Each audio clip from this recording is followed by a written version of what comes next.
You step out into the fog. It clings to your boots, your sleeves, the fine wool of your greatcoat, and it curls over the cobblestones like it has business there. The gas lamps flicker like old men coughing, the light dull and yellow and not terribly helpful. You press your fingers to the brim of your hat and pull it low. There's a smell in the air coal smoke, mostly with a lingering note of damp bread and rotting horsehair. London, 1873. Not exactly built for comfort, but you're used to discomfort. You chose this job. The carriage behind you clatters off into the mist, and its hooves sound muffled, like they're stepping into wool. You adjust your satchel. Inside it, your field journal, 2 candles, 1 pewter crucifix you haven't dusted in months, and a hand-drawn map of Holborn with questionable accuracy. You're heading to a townhouse that smells, reportedly, of cold lavender and panic. Welcome to life as a Victorian ghost hunter. You probably won't make it through this day. If you're still with me, feel free to like this journey and subscribe for more. Or don't, the spirits won't mind. And if you're awake enough, leave a comment with where you're listening from and the current time, just so we know which ghosts are visiting you. Now let's ease into tonight's journey. You tread past shuttered storefronts and stone stairwells, moving quietly. You're not alone out here. Few ever are. A cat streaks past, black as soot and just as dusty. A paperboy coughs into a gloved hand and eyes you from a stoop, half sure you're either constable or lunatic. You nod to him with the serene assurance of someone who hasn't slept in 36 hours and thinks. The wallpaper in his boarding house is whispering. The townhouse comes into view. Brick, soot-darkened, with a wrought iron gate that sags on one hinge like it's had too many drinks. It belonged once to a retired surgeon, now very much expired. He died in the bathtub, and allegedly refused to stay there. Since then, tenants have reported things. Footsteps behind them, silverware missing, the sound of humming during thunderstorms. You wouldn't think ghosts had such odd resumes. But here you are. You unlatch the gate. It groans like it's trying to warn you, but your rent is due in 4 days, and you've already pawned your grandfather's snuff box. So you enter. The garden is mostly dead herbs, and what may once have been a bench. A crooked hedgehog statue watches you from beneath a fern with mild judgment. The door opens far too easily. No one's lived here for 3 months, and yet the entry smells faintly of cologne. Not new cologne. The kind that soaks into woodwork after 20 years of pipe smoke and melancholia. The walls are lined with peacock wallpaper, now curling at the corners. You light a match, then your candle. Shadows behave themselves for now. Historically, this part of Holborn was once known for its brothels, barristers, and a particularly persistent ghost called the Thin Gentleman, who is said to tip his hat to horses. Whether he was ever real is still debated by historians, but your mentor swore he once saw him duel a scarecrow. That man also ate opium lozenges like candy, so grains of salt. You make your way down the corridor. The carpet squishes. Somewhere above, a floorboard sighs. There's something oddly democratic about ghost hunting in the Victorian era. You'll get aristocrats and chimney sweeps alike, all equally capable of being haunted. What unites them is a refusal to accept drafts or creaky pipes as reasonable explanations. And who can blame them? It's far more romantic to imagine the dead have opinions. Your candle flickers as you reach the sitting room. An old pianoforte sits in the corner, its keys yellowed. One of them, middle C, is pressed down. You didn't touch it. You write this down in your field journal. Room smells of violets and stale paper. Middle C depressed. No draft. Candle steady. Time unknown. It's always hard to track time in these houses. Pocket watches stop. Bells ring from no clear origin. You once spent 3 hours in a hallway that didn't exist when you came back. Probably just poor plumbing. Probably. You take a seat in the worn armchair and close your eyes for a moment. Just for a moment. There's that sound again humming. Not close, but not far. You note, again, that your candle hasn't moved, but your coat sleeve has shifted up your arm. You decide not to look behind you. Not yet. The room grows quiet. Even your heartbeat sounds tentative. This is where the true work begins. Observation, patience, waiting for the house to blink first. You lean forward and breathe in through your nose. The scent of lavender is growing colder. They always say ghosts are cold, but in your experience, they're more often emotionally distant. A draft tickles the back of your neck. You keep writing. Wind likely from chimney. Or regret. One last thing before this section ends. In 1873, spiritualism was peaking in London. Seances were fashionable. Even Queen Victoria had consulted a medium after Prince Albert's death. Whether she contacted him or simply felt better afterward, well, historians still debate that. You press your fingers together, steadying the candle's flame, and you wait. Your eyes adjust, not to light, but to stillness. There's a certain quality to haunted rooms that doesn't appear in photographs. They sit heavy on the ribs, like you're breathing inside a grandfather clock. Everything slow, echoing, inevitable. Your chair creaks under you as you shift your weight, and it answers with the sound of old wood, trying to remember how to hold a person. You reach into your satchel and retrieve your pocket mirror, the one with the little chip in the corner. It belonged to a woman who claimed to see her dead husband shaving behind her. You didn't believe her until the mirror started fogging up during thunderstorms. Indoors, you tilt the mirror now, carefully angling it toward the pianoforte. Middle C is still pressed, and the key beside it has just sunk half an inch lower. You close the mirror without a word. No need to shout. Aha! Ghosts don't like smugness. You've learned that the hard way. They tend to respond by hiding your boots or turning your tea cold. Petty, mostly. Like neighbors who think you're walking too loudly. Outside, a carriage rattles past too fast for the fog. Someone in a hurry, probably trying to get away from the smell of philosophical despair and mutton that permeates this district. You rise from your chair, and the floorboard beneath you squeals. You pause, then squeal back, quietly, just to see what happens. Nothing does. You circle the pianoforte. There are indentations in the rug near the bench, 2 small ones, one slightly larger, like someone stood too long in awkward shoes. You consider kneeling to sniff them, but the last time you did that, a client mistook you for proposing. Instead, you reach out and tap one key. Silence. Victorian pianos are like aristocrats. Lovely to look at, but stubborn. And they never work when you need them to. You jot this down in your journal, along with a note about how cold the air feels near the fireplace. There's no firewood, just ashes, neatly piled. Too neatly. You lean closer. And there it is, a tiny scrap of lace pressed into the ash, burned at one edge, likely a cuff, or part of a doily, or some desperate romantic gesture gone stale. Cultural tidbit. In Victorian mourning customs, widows would sometimes burn the final garment worn by the deceased, believing it could carry grief away in smoke. It rarely worked, and it often left scorch marks on the upholstery. There's a sound from upstairs now. Not a footstep, more like fabric moving across wallpaper. A soft brush, like someone dragging a sleeve along the corridor. You glance at your candle. Still steady. You sigh, pocket the mirror, and make your way to the stairs. Each step is a minor performance. The stairs are narrow, polished, and old enough to remember the Napoleonic Wars. Halfway up, you notice a smudge on the banister.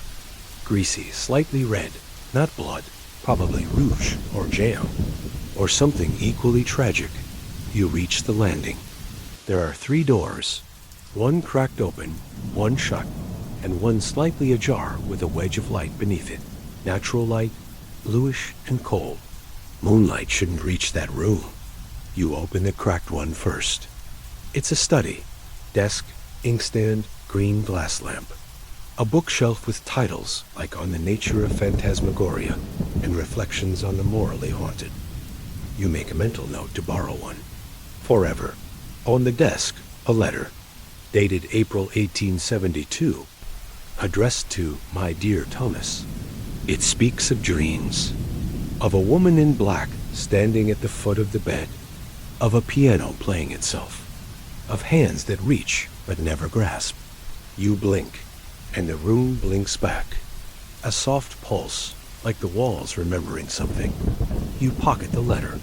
Historians still debate whether dream visitations were considered real hauntings or simply psychological disturbances. Then again, the Victorians also thought asparagus caused melancholy. So interpret as you will. You head to the next door, the shut one. You press your ear to it. Silence. Then, faintly, humming. Same tune. Higher up now. A woman's voice. Flat. Old. Like she's forgotten how songs work. You open it. The room is empty. Dust coats the windows. The bed is made with military precision. There's a single rose on the pillow, dried and brown. The closet door is open, revealing nothing but a hanger. On it hangs a nightdress. It sways, slightly. You step back and shut the door. You don't speak. You just keep walking. You reach the final door, the one with the light. The knob is warm.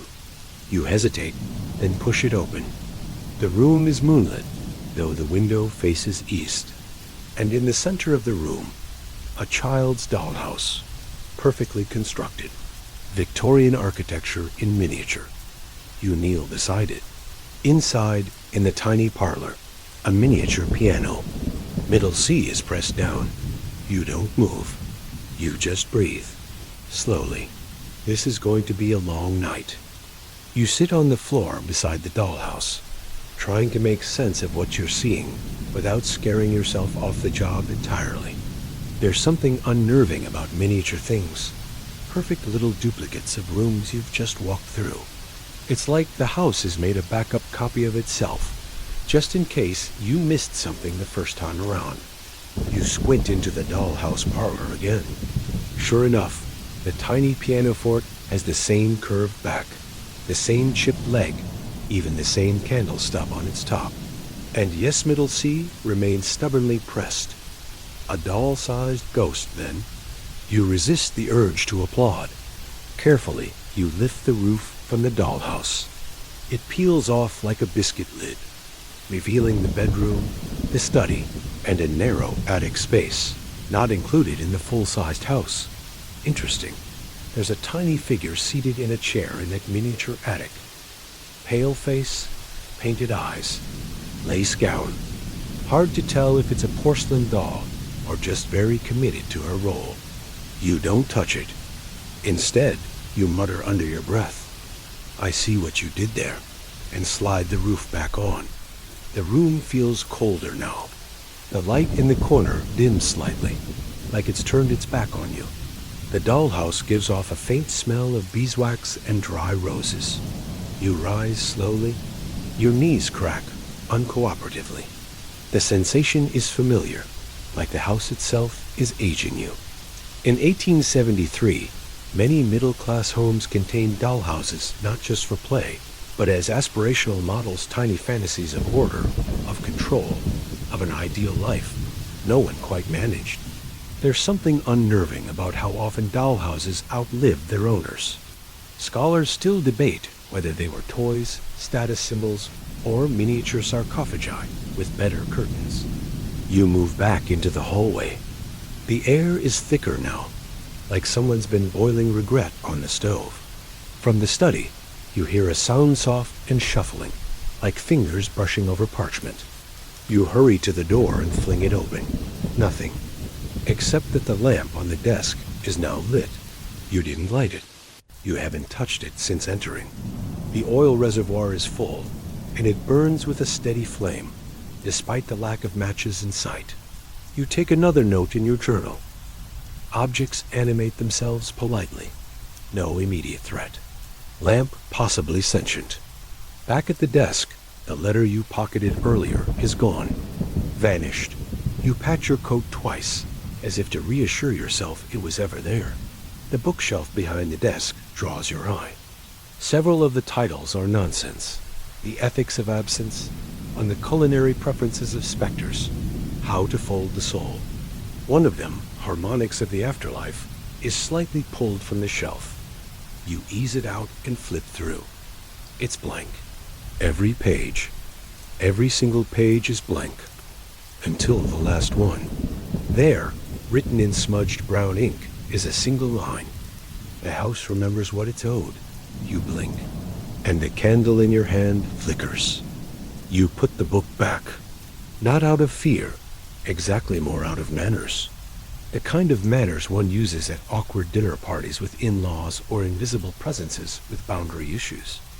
As you turn to leave, the flame on the desk lamp wavers, forming a distinct shape, a small spiral, like a nautilus shell. It holds for just a second, then disappears. The study smells of tobacco and something older than dust. Victorian ghost hunters, people like yourself, often documented scent as one of the earliest signs of spiritual disturbance. Lavender, pipe smoke, spoiled sugar. Less helpful were reports of smelling loneliness, which even you can admit is a bit vague. You make your way back downstairs. The house is quieter now, but it's not asleep. You can feel it watching, curious, calculating, not necessarily hostile, just waiting to see what you'll do next. You stop in the foyer and glance toward the dining room. It's a room you haven't explored yet. The door is cracked open slightly, revealing only a slice of mahogany table and the edge of a candelabra. You push the door open. The room is set. The table gleams. 7 places. Fine silver. China with a blue and gold edge. Napkins folded into swans that have clearly been out of water for a while. And in the middle of the table, a roast that doesn't exist. The platter is empty, but the carving knife hovers over it, gently tapping the porcelain every few seconds, as if uncertain where to begin. You watch it for a while. Eventually, the knife stops moving. You jot this down. Poltergeist behavior mild, possibly ceremonial. Also, tablecloth embroidered with tiny foxes. Unsettling. You take a seat, just for a moment. The chair welcomes you, creaking softly like an elderly aunt adjusting her shawl. You rest your elbows on the table and peer at the opposite end. The chair there is pulled back, waiting. For you? For someone else? The chandelier above rattles once. You look up. It's not moving, but a single wax strip lands in your teacup. You didn't bring a teacup. You stare into the cup. It's filled with something faintly steaming, clear, and slightly blue. Victorian ghost hunters sometimes called this spirit tea, which either meant it was brewed with the presence of a ghost, or that it tasted slightly less disappointing than regular tea. Accounts vary. Historians still debate whether spirit tea was a hallucination, a form of emotional projection, or simply very old gin. You raise the cup to your lips. It smells like chamomile and secrets. You don't drink it. You're not that brave, or that tired. Yet, the chandelier flickers, and you hear footsteps above again. Back to the second floor. Apparently, the dollhouse didn't tell you everything. You climb the stairs more slowly this time, not out of caution, but out of respect. The house has acknowledged you now. That's always the turning point in any case. Not when you arrive, not when you unpack your tools, but when the house decides you're interesting enough to toy with. You reach the landing and pause. There's a new door. It wasn't there before. Wedged between the study and the nightdress room. Narrow, with peeling paint and a round brass knob that looks as though it's been polished very recently by very small hands. You put your ear to it. You hear breathing. yours, and something else, ragged, off-tempo. You open the door slowly. A staircase spirals downward. You weren't aware this house had a cellar. But then again, you weren't aware it had a moonlit child's room or self-playing pianos either. So down you go. Each step creaks like a confession. The walls grow tighter, the air thicker. You pass a rusted pipe. It seems to pulse gently, as if alive. At the bottom, a small room. Bare stone walls. A candle burns in the corner on a barrel. And beside it, on a low table, sits a ledger. You kneel. The ledger is bound in leather and smells faintly of mold and cinnamon. An unusual pairing, but somehow comforting. You flip it open. Inside are rows and rows of names, dates, and a final column marked, settled. Most names are followed by a year and a tick mark. Some aren't. Your eyes scan the list until you find one left blank. Edmund T. No date. No mark. The candle flickers. You don't feel alone. You glance at the far wall. Carved into the stone faint, but deliberate, is the same spiral you saw in the study lamp flame. A nautilus again. Or a fingerprint. Or a question with no answer. Obscure tidbit. In some corners of Victorian occult theory, spirals were believed to be soul paths, a way to trace the journey of a restless spirit. One theorist argued they represented incomplete memory. Another claimed they were just pretty. You hear a voice. Low, clear, still here. It comes from the stairwell above. You rise and back toward the door. The candle on the barrel doesn't move, but the shadows around it do. You reach the stairs and ascend quickly but quietly. Back on the landing, the narrow door closes behind you with a polite click and vanishes. Not just shuts, vanishes. You press your palm to the wall. It's solid. You take a breath. Just one. The kind you take when you're trying not to think too hard about what's impossible. And then you hear it. The pianoforte, playing itself again. But this time, it's not just middle C. It's a melody. One you almost recognize. A lullaby. You make your way downstairs. And the house waits. You descend the stairs slowly, one hand trailing the wall, the other steadying your candle. The flickering glow casts long, dragging shadows ahead of you, like the house is trying to decide what shape you ought to be tonight. The pianoforte plays on. You pause outside the sitting room. The door is slightly ajar, as though someone stepped in, changed their mind, and forgot to close it properly. The music filters out in quiet, deliberate notes, slow, melancholic, almost meditative. Someone is playing who hasn't touched the keys in a very long time. You push the door open. No one is there. Of course. The pianoforte sits alone in its corner. The air in the room is perfectly still, save for the sound of music coming from no hands at all. The melody is oddly familiar.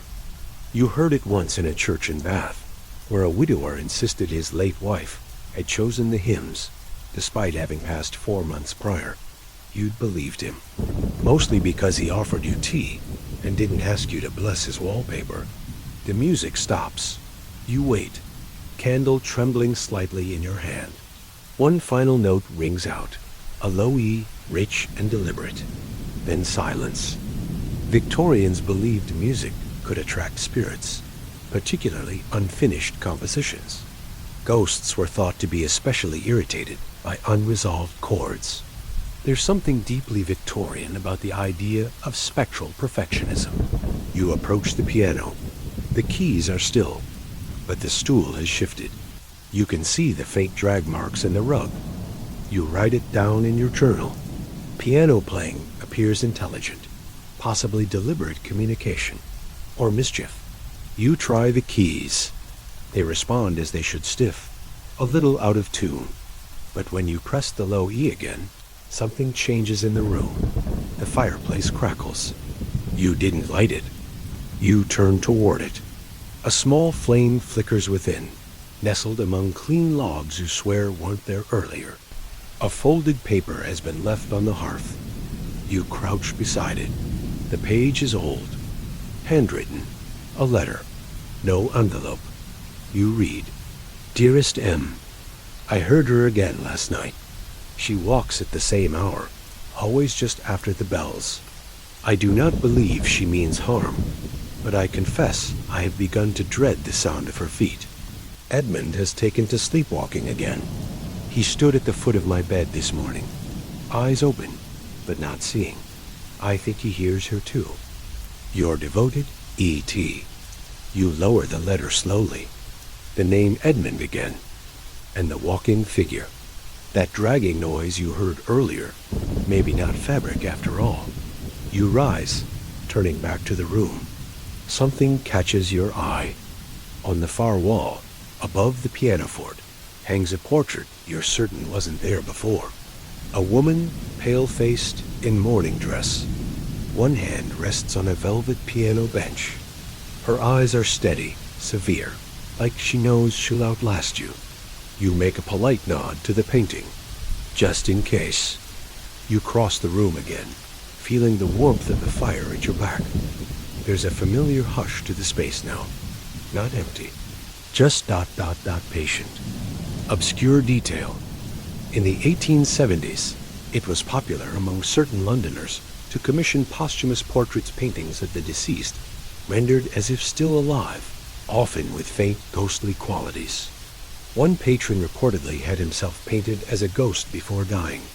To save time, you step into the hallway, and the clock strikes.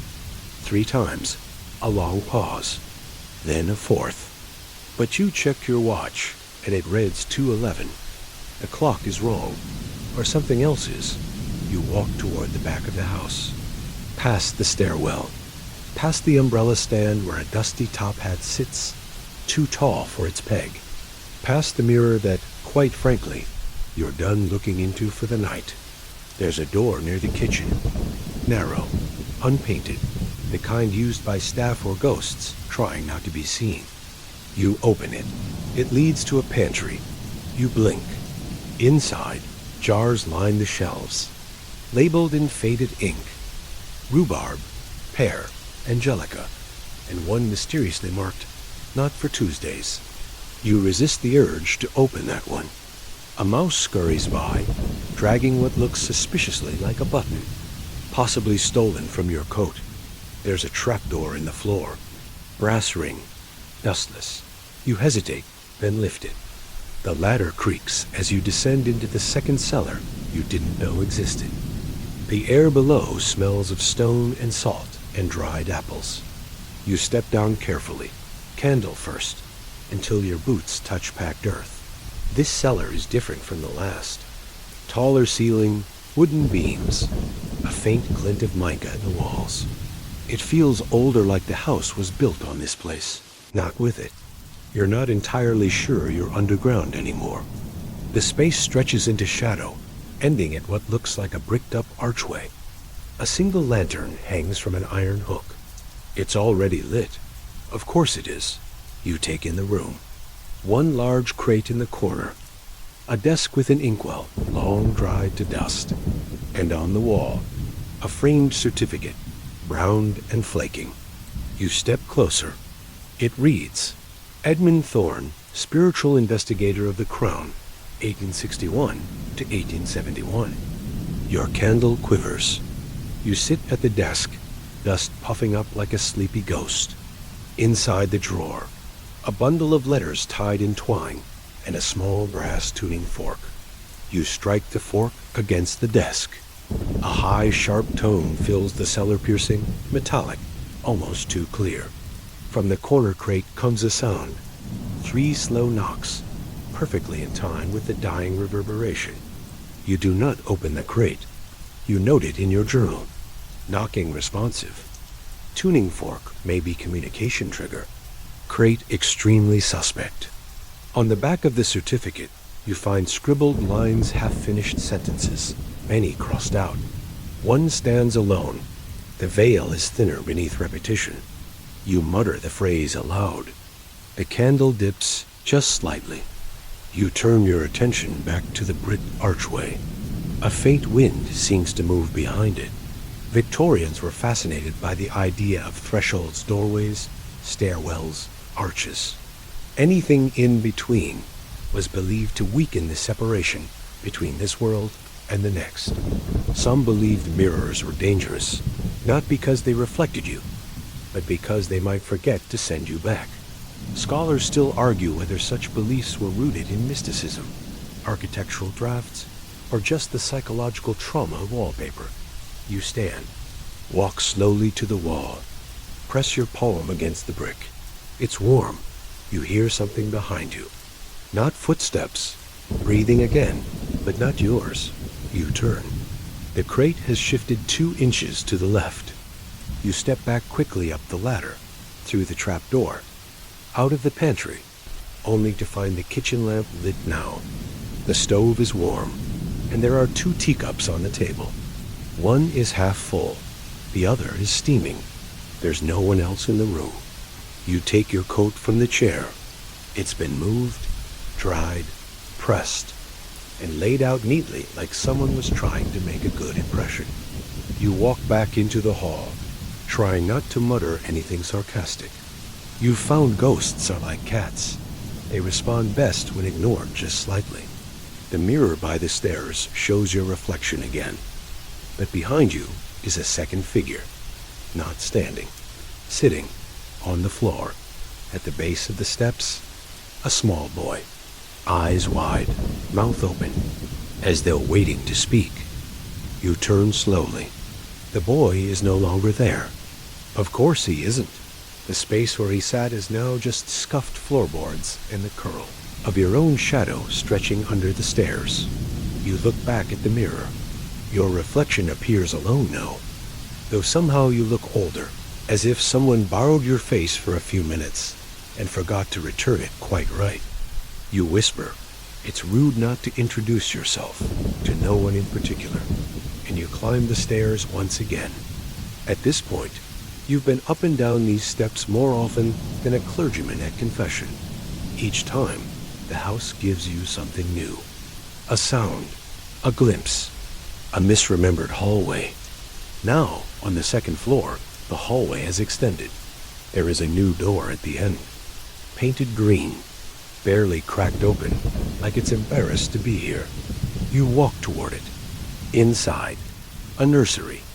The wallpaper is soft cream, lined with faded illustrations of animals that never existed: antlered rabbits, winged mice, something that might be a toad wearing shoes. A rocking horse sits in the corner, one eye missing. It rocks gently, as though still remembering a rider from long ago. The bed is neatly made, a patchwork quilt, worn but clean. At its foot, a doll with porcelain hands and a face that is either smiling or about to cry. You've never been very good at reading dolls. You cross the room slowly, candle high. On the windowsill sits a toy and old thaumatrope. You pick it up and spin it gently between thumb and forefinger.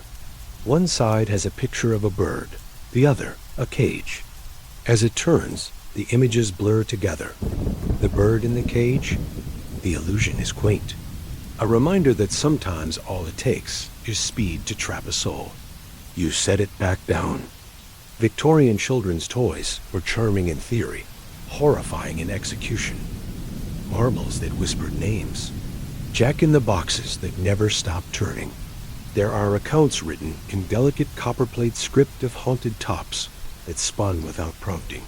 Scholars still argue whether these stories were parables or just the result of too much laudanum. A draft moves through the nursery, lifting the edge of the quilt. Beneath it, a small book. You pull it out. It's a diary. The cover is stitched cloth, faded pink. Inside, a child's handwriting, slanted, sprawling. Pages filled with tales of games played, dreams remembered, and a recurring mention of the lady in the hall. The lady comes when the song plays. She looks like Mother, but her eyes are wrong. She stands at the door and doesn't knock. Edmund says not to talk to her. You pause. The name again. Edmund. You flip further. The entries grow messier, more frantic. She stood by the bed last night. I didn't blink. I didn't breathe. She smiled and smiled and smiled. The last word trails off, as if the pencil had been pulled from the writer's hand. You shut the book gently.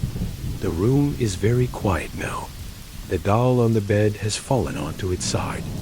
You didn't see it move. You tuck the book into your coat. It's not theft. It's evidence. You leave the nursery and step into the hall. The air feels thinner, like the house is holding its breath. Back on the landing, the gas lamp flickers once and dies. Your candle becomes the only light. The wax drips faster now. You calculate how long you've been inside, not in hours, but in layers of dust disturbed, in the pages of your journal filled. You turn your attention to the door you haven't yet opened. It's the room where the nightdress swayed. You push it open again. This time, it's different. The bed is unmade, the closet closed. The smell of lavender has thickened, but the coldness is gone. You step in slowly, eyes scanning. And there on the dresser is a brush. Its bristles are tangled with long black strands of hair. You lift it gently. It's warm. There's a mirror above the dresser, oval, tarnished at the edges. You look into it. You expect something. Instead, you see yourself, but blinking slower. Not quite keeping up. You wave. The reflection does not. You say, charming, and turn away. Victorian superstitions around mirrors were deeply specific. Cover them during a wake, or the soul of the deceased might get trapped. Break one and expect 7 years of someone else's bad luck. Hang two facing each other, and you risk opening a corridor to somewhere unpleasant. Scholars still debate whether the fear was mystical or just a collective reaction to the fact that everyone back then looked vaguely haunted already. You open the closet. Inside, the nightdress still swaying gently as if remembering motion, but also a photograph pinned to the back wall. A faded image. A man, a woman, a boy between them, holding a book. You pull it loose and squint. The boy's face is marked with ink X'd out. Sloppily, the man's face you recognize. It's the portrait in the study. You compare it in your mind. The same eyes. Same distant expression. The woman stands beside him, one hand on the piano bench. You turn the photo over. Written in a tight, angular hand. Do not let him remember. You pocket it. Your coat is becoming a museum of subtle warnings and ghostly passive aggression. From somewhere downstairs, you hear something fall. Hard, loud, then silence again. You move to the hallway. There's a soft scrape behind you. You spin. The bedroom door has closed. Firmly, without a breeze. You mutter, point taken, and move back toward the stairs. On the landing, the gaslight flickers back on. You take a breath and descend. Halfway down, something strange catches your eye. The hallway once familiar is longer now, stretched. The walls pulse faintly, like lungs trying not to draw attention. You step off the final stair, and the floor beneath you feels soft. Not carpet, not wood, more like memory. The floor holds, but not without reluctance. It sags slightly beneath your boots, like you're stepping onto something that expected to be forgotten. You don't look down, not yet. Best not to meet the eyes of anything that might be under there, thinking it was safe from memory. You're back in the front hallway, or at least something shaped like it. The umbrella stand is gone. The mirror is now just a frame filled with frost, and the front door is boarded shut, though you're fairly certain it wasn't before. You tap your journal with your pencil. House has restructured itself, mildly passive-aggressive. There's a new door beside the entryway, plain, with a smudge of soot at the handle. It wasn't there yesterday or 5 minutes ago. Timed soft in this place, like pudding. You open the door. Behind it, stairs again. But these go up. Not to the second floor, where you've already made more enemies than friends, but higher, into the attic. Every ghost story worth its dust has an attic. It's a rule like never turn your back on the wardrobe. Don't ask the painting what time it is. The steps creak less than you expect. At the top, a single wooden door, bowed inward as though the weight of years has been leaning on it. You push it gently. It opens into a room full of boxes. Stacks and stacks of them, some open, some sealed with wax, one labeled for the girl, should she ever wake. That one you avoid. You kneel by the nearest open box. Inside, letters. Dozens tied with string. All addressed to Mr. Edmund Thorne, ESQ. Some are postmarked, some are not. Some have never been opened. You take the top one. The paper crackles. It reads, "Sir, I received your reply with great relief. The disturbances continue, though your instructions with salt have offered some reprieve. I enclose a sketch of the marks on my son's arms. He insists they do not hurt, but he will not sleep near mirrors. Kindly advise. H.G. There's no sketch enclosed?" You glance at the walls. Faint spiral carvings, like someone tried to draw their way out. You whisper, "Edmund, you really were busy, weren't you?" In one corner of the attic sits a trunk with brass hinges. You hesitate, then open it. Inside, a coat, not unlike yours. Dusty wool. Beneath it, a notebook. Black leather, brittle binding. You open it. The entries are field reports, but not yours. Each one describes a haunting, a place, a time, a method. Knocking in sets of 3. Responded with bell chimes, interrupted pattern, disrupted manifestation. Piano initiated at 3:14 aim left, unattended. Flame observed to spiral. Boy spoke only when shadow present behind investigator. You blink at that last line. The pages beyond are torn. As though someone changed their mind, you look up. The attic window glows faintly. You approach it. Outside, rooftops, more fog, a moon too bright to be trusted. And down in the garden, there's someone standing beside the hedgehog statue. A woman, tall, in black, face turned upward, looking right at you. You don't wave. You step back from the window. The floor groans beneath you. Not a protest. More a warning. Obscure Victorian belief. Some attics were never entered, even by homeowners. It was considered bad luck to disturb the top air, which supposedly held ancestral dreams. One 1872 pamphlet warned, "Do not wake the roof, it listens." Historians still debate whether that line was literal, poetic, or just one man's overly dramatic bird infestation. You descend. Each step feels softer. When you reach the hall, the woman is gone, but the front door is now open, and snow is falling outside.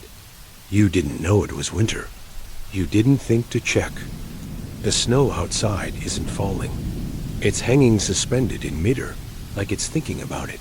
Each flake drifts slowly, not down but sideways, curling and swaying in place as if caught in a decision.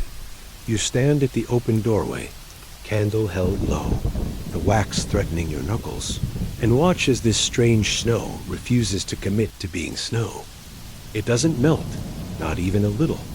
It lands on the black railing, on the stone step, on the brittle hedge, and then simply vanishes. No water, no residue, not even a polite sizzle. The air is oddly warm for this supposed snow. It smells faintly of iron and cloves, like someone's trying to mummify a fruitcake. You look out at the garden, or rather, at what's become of it. The hedgehog statue is gone now.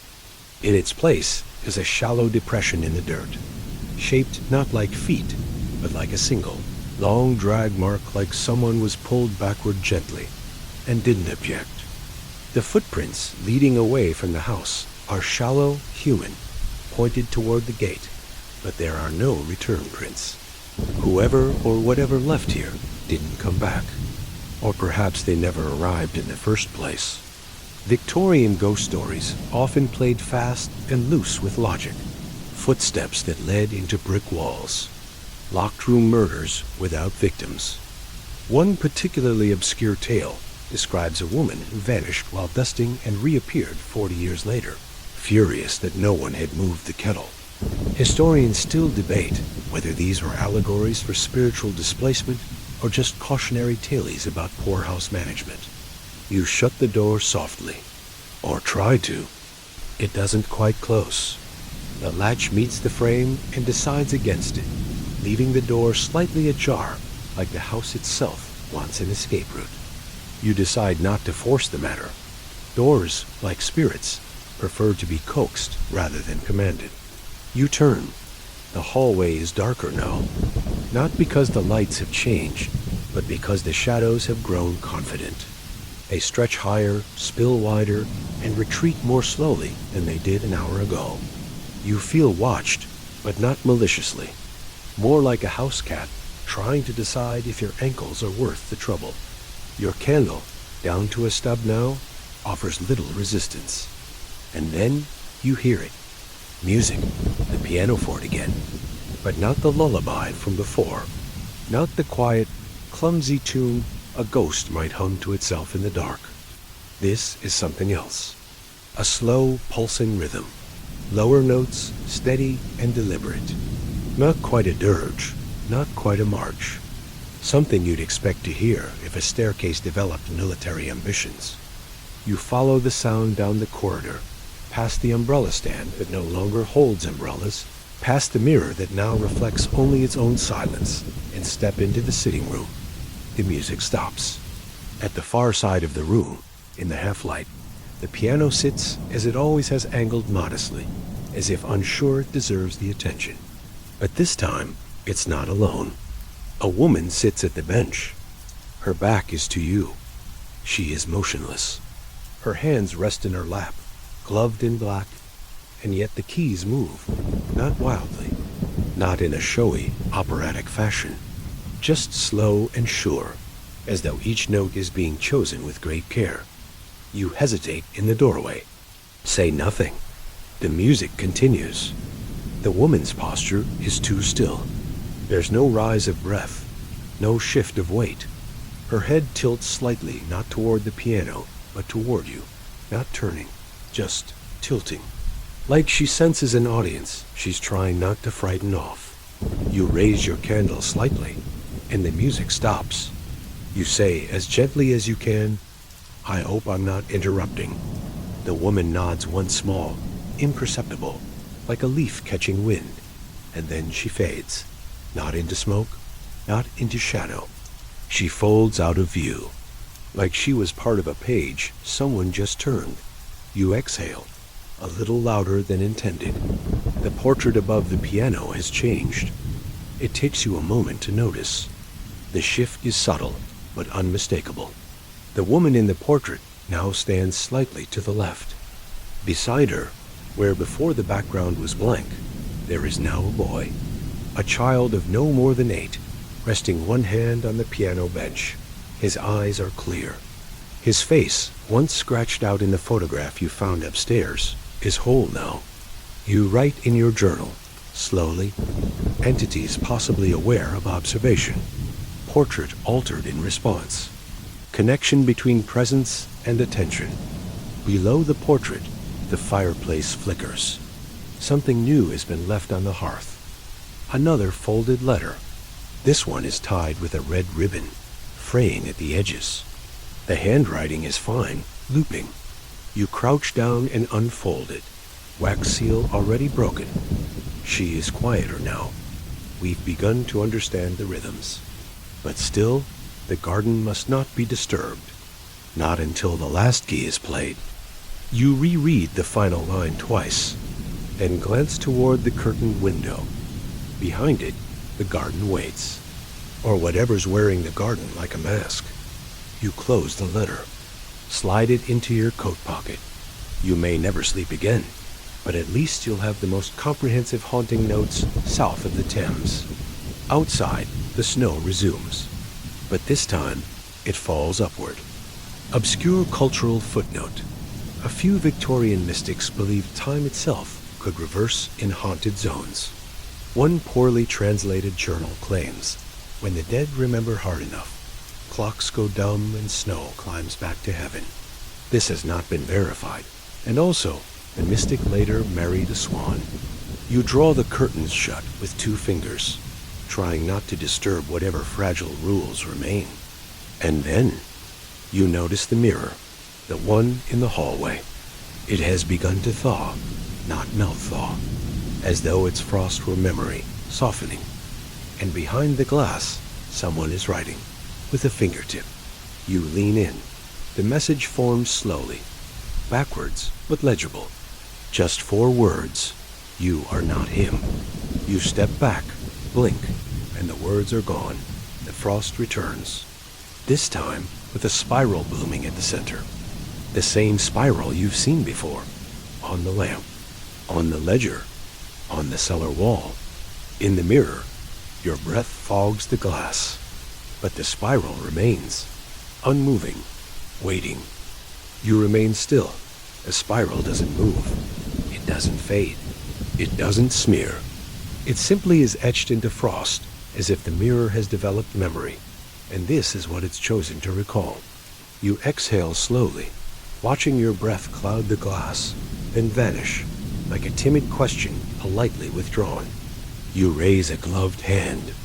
You don't touch the spiral, just hover near it, your fingers barely brushing the cold.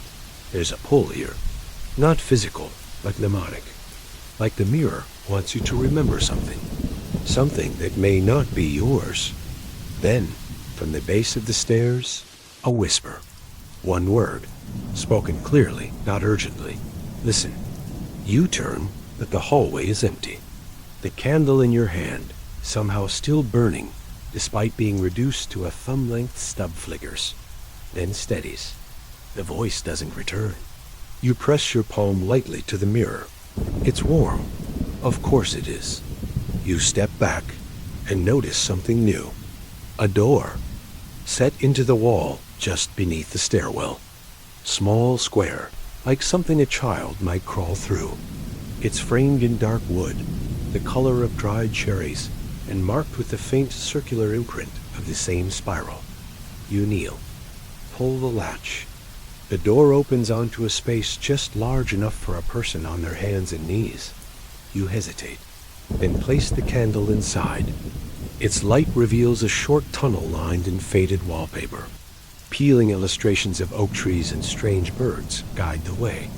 The floor is carpeted, red velvet worn to thread. You sigh. Of course, this house has a crawl space. Victorian design was both obsessively ornate and wildly impractical.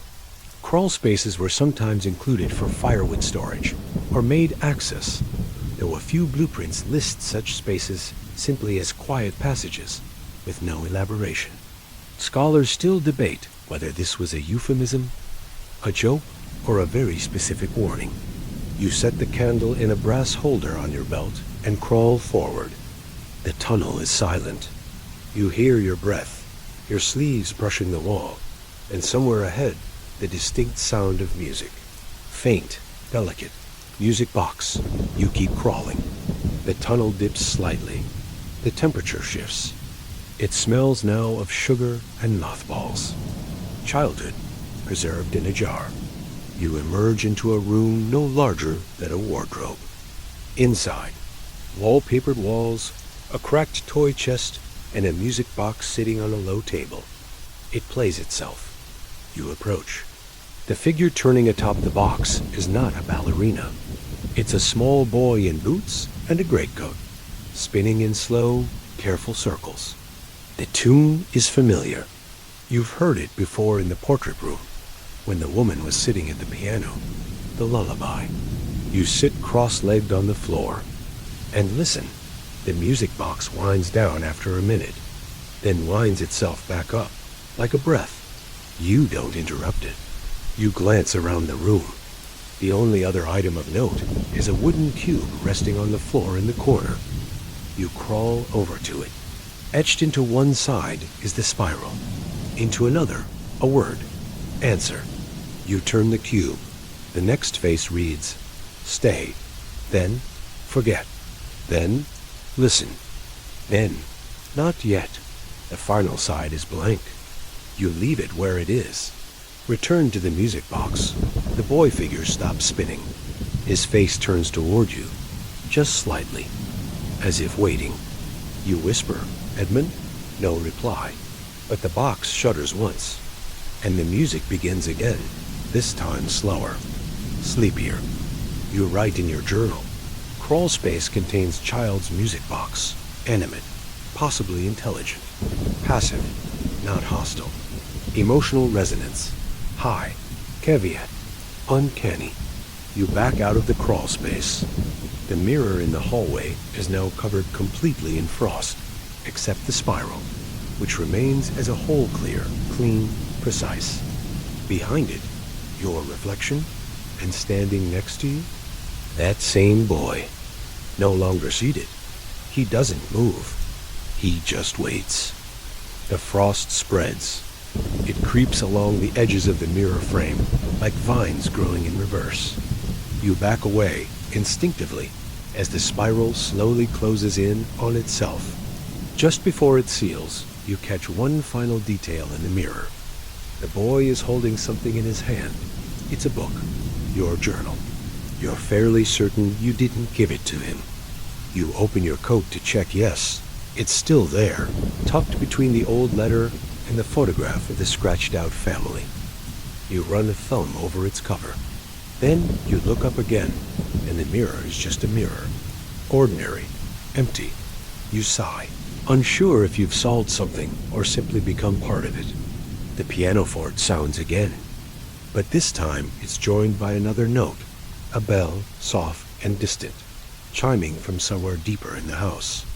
Not quite a church bell, more like a school bell, rung by a tired hand. You follow it, through the hall, past the sitting room, into the dining room once more. The table is no longer set for 7. It's set for 1. Your chair, your plate, your teacup, half full. You step inside. The walls shimmer faintly, like heat, though the air is cold. You sit, just for a moment. The teacup trembles gently, as if breathing. You reach for it. Inside, the tea is dark deep red-brown, the color of steeped roots or forgotten memories. Steam rises in slow curls, forming almost words in the air that vanish before they finish speaking. You lift it to your lips. It tastes like rosemary and smoke, and something else familiar, but unreachable. Like a scent from childhood you haven't smelled since. It settles into your chest, not unpleasantly. You blink slowly. On the table is a folded napkin. You open it. Inside, one word written in careful, old handwriting. Soon. You place it back down, and the bell chimes again, from somewhere above. You rise. Return to the stairwell, but this time it's different. A new light glows faintly beneath the narrow attic door. Gold, warm, pulsing like a heartbeat. You climb. At the top, you press your hand to the door. It opens without effort. And inside, the attic has changed. Gone are the boxes, the dust, the old papers. Now it's empty, completely empty, except for one object, a mirror, full length, covered in a white sheet. You step closer, draw back the sheet. The mirror reflects you. Only you. No boy, no woman, no spirals, just your tired face. And in the corner of the reflection, a door, one you haven't seen before. Behind you, nothing. In the mirror, the door remains. You reach toward the glass, and the reflection smiles, but you do not. You take a step back. The mirror continues to smile. Your face, your coat, your eyes, the faint smudge of wax across your sleeve, all identical, down to the last shadow. But the reflection holds a slight, unmistakable curve to its lips, not joyful, Not cruel, just knowing. You blink, so does it. But a moment too late. You hold up your hand, slowly. The reflection mimics you perfectly this time. No delay, no flourish, just obedience. Until it doesn't. For the briefest flicker less than a breath, the reflection's eyes dart to something behind you. You turn around. The attic is empty. No boxes, no candlelight, no footprints in the dust, because there is no dust. The space is impossibly clean, unnaturally blank, like it was only created 5 minutes ago to serve this moment and no other. You look back at the mirror. The smile is gone, but the door in the corner of the reflection, the one that shouldn't exist, is still there. You look down at the floor. The spiral has returned, carved delicately into the boards beneath your feet. Smaller this time, more detailed, almost purposeful. You kneel, running your fingers over it. The wood is cool, but not cold. The spiral doesn't descend, doesn't move. It simply waits. A sound comes from the mirror. Knock. Then again. Knock. Knock. 3 slow knocks. Same rhythm as before. Same rhythm from the crate in the cellar. You speak aloud. Edmund? Silence. But your breath fogs the mirror now. And words appear in the condensation. The door is yours. You step closer. Press your palm to the glass. It resists you, but only once.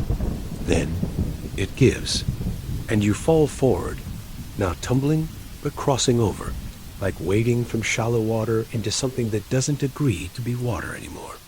The room you land in is dim, stone walls, arched ceiling, a library, endless somehow, shelves rising out of sight, higher than the house should allow. The scent of aged paper and dried herbs fills your lungs. Your candle sputters and vanishes. But a soft green glow pulses along the floorboards. Thin trails of moss or magic. It's hard to say. You walk forward. The first book you pass is open on a pedestal. Your name is written across the top of the page, but not as a heading, as a subject. Beneath it, field notes. Entries you haven't written yet. Day 7, he arrives at the false mirror. Accepts its invitation. Records too much. Begins forgetting why he came. Day 10, the house no longer needs to pretend. You shut the book. Sharp. Echoes ripple up through the shelves. A chair in the corner shifts. You approach slowly. Seated in the chair is a young boy. Same coat, same boots, same eyes from the portrait. He looks up. His lips part, and he whispers, "You're him now," then disappears. Like mist drawn back into its bottle, you sit down hard in the same chair. It creaks with polite exhaustion. The room sways gently, like a boat on a slow tide. Somewhere behind you, a clock begins to tick.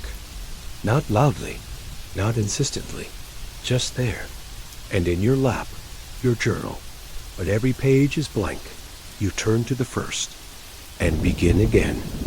You write for a while, not because you're told to, not even because it feels right, but because it's the only motion that makes sense now.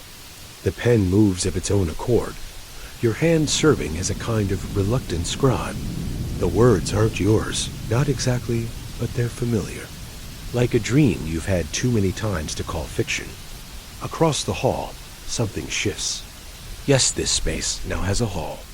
The library folds inward on itself, the shelves forming corridors, books as walls, doorways framed in hard-bound spines. A labyrinth of stories half-written and too proud to admit it. You rise, pocket your journal, step into the hallway of books. The titles blur as you pass. One reads, "The house remembers what it's owed." Another, "Not all windows let you look out." A third simply bears a date tomorrow's, though no year is listed. You turn a corner and find a desk. An old claw-footed writing desk with a mirror mounted behind it. This mirror does not reflect you. It reflects the sitting room. Now, you see the pianoforte, the faint fire, the table set for one, the door ajar, letting in the not snow. But seated at the piano is someone new. It's you, but older. Not aged, just later. A little thinner, a little more tired around the eyes, playing the melody again. The same lullaby. The same haunting phrase that seems to hum through the bones of the house. The reflected you turns, looks directly at you through the mirror, smiles once, and vanishes. The mirror goes dark. You place your hand on the glass again, cold this time, utterly, unyieldingly cold. Victorians used to place mirrors over fireplaces, not for aesthetic reasons, but to capture the heat of conversation. A foolish idea, perhaps, but it speaks to a deeper instinct that mirrors are records, that they hold not just what's seen, but what was nearly said. Scholars still debate whether this was metaphor, superstition, or just an excuse for avoiding eye contact. You return to the shelves, wander through one more corridor. It opens into a small stone room-round, domed spiral etched into the ceiling. In the center, a trapdoor. One final one. Its ring handle is bronze, worn smooth. You crouch, lay your fingers upon it, and pull. A breath of cold air rushes up from the dark beneath, and far below you hear a piano note, a child's laugh, and someone you, perhaps saying, "Not yet." You descend, one final time, into the spiral. Section 15, you emerge into the house again, or a version of it. Everything is still. Everything is clean, dustless. The walls are unpeeled. The portraits intact. The gaslights all glow with steady amber warmth. You step through the hallway.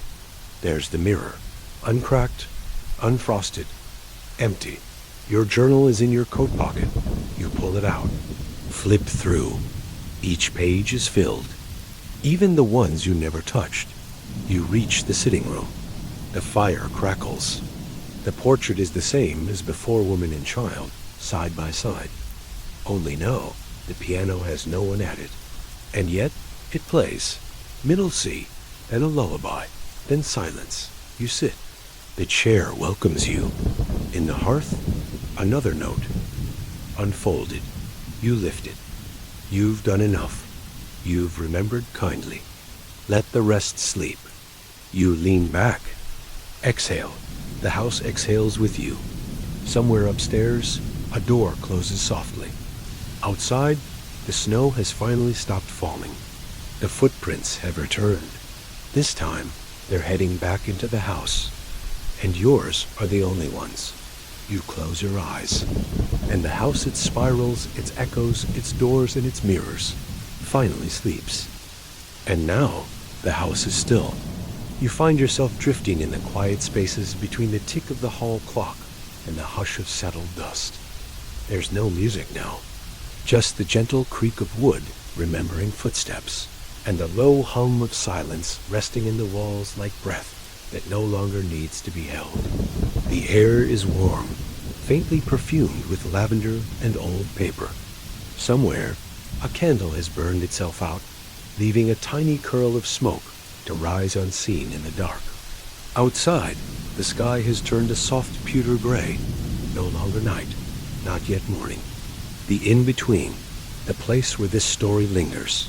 You are safe. You are home. No more mirrors to question. No more letters to unfold.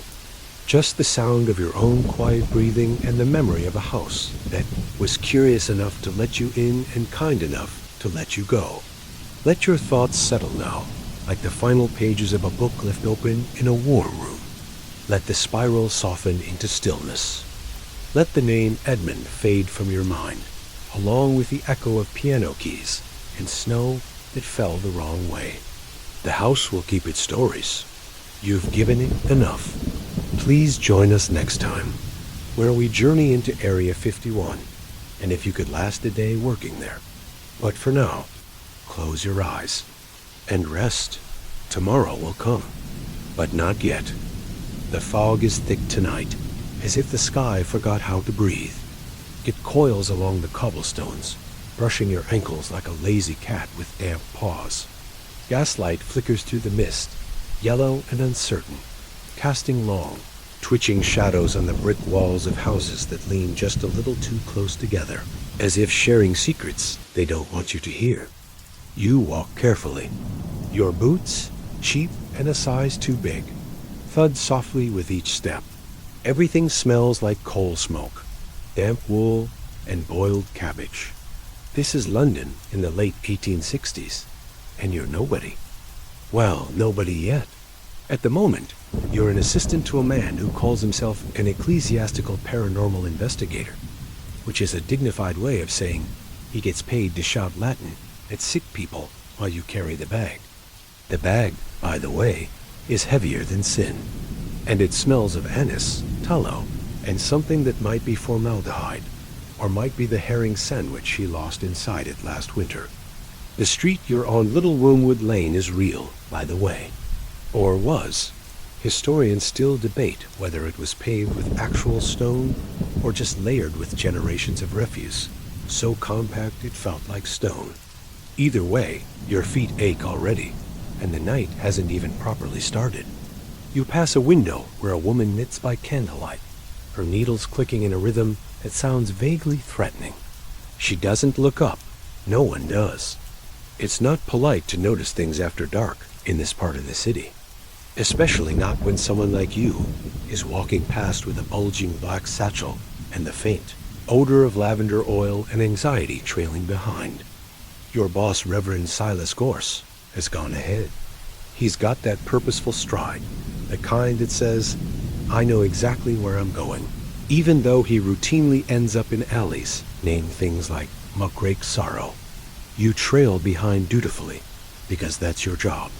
That and opening jars he can't, wiping vomit off prayer books, and just once having to retrieve a crucifix from a chimney after it was hurled there by a highly agitated spirit.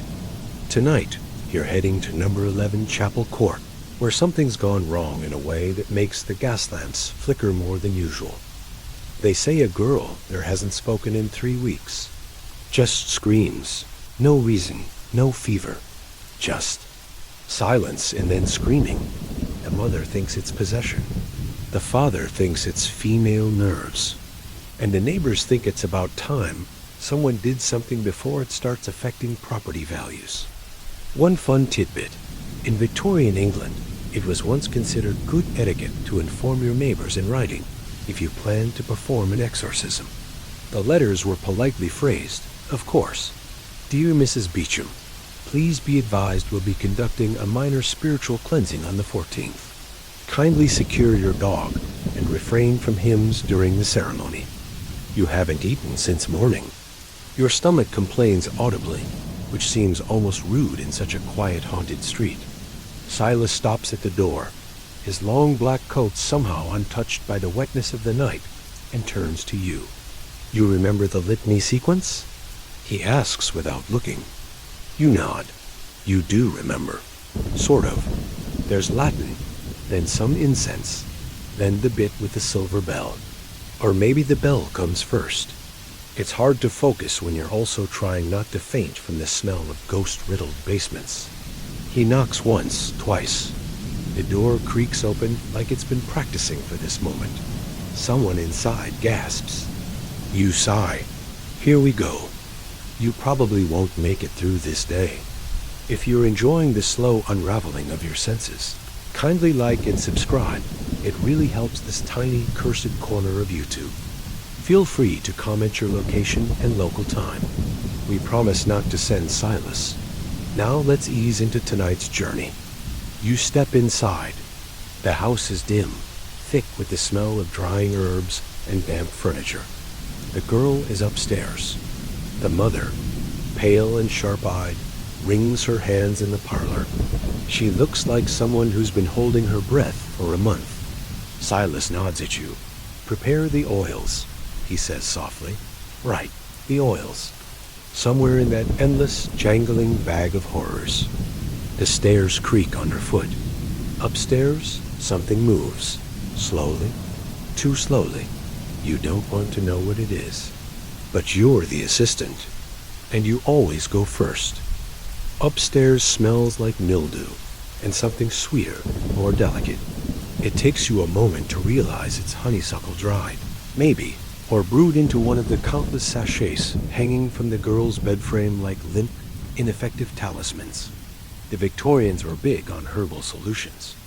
Lavender for calm, rosemary for memory, garlic for, you guessed it, keeping the undead at bay.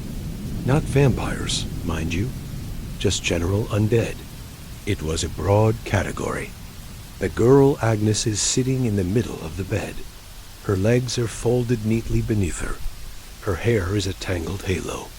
Her eyes are open. You wish they weren't. Silas doesn't speak to her yet.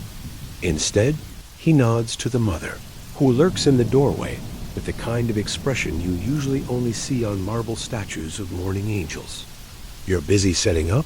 Candles, cross, vial of holy water that was probably blessed.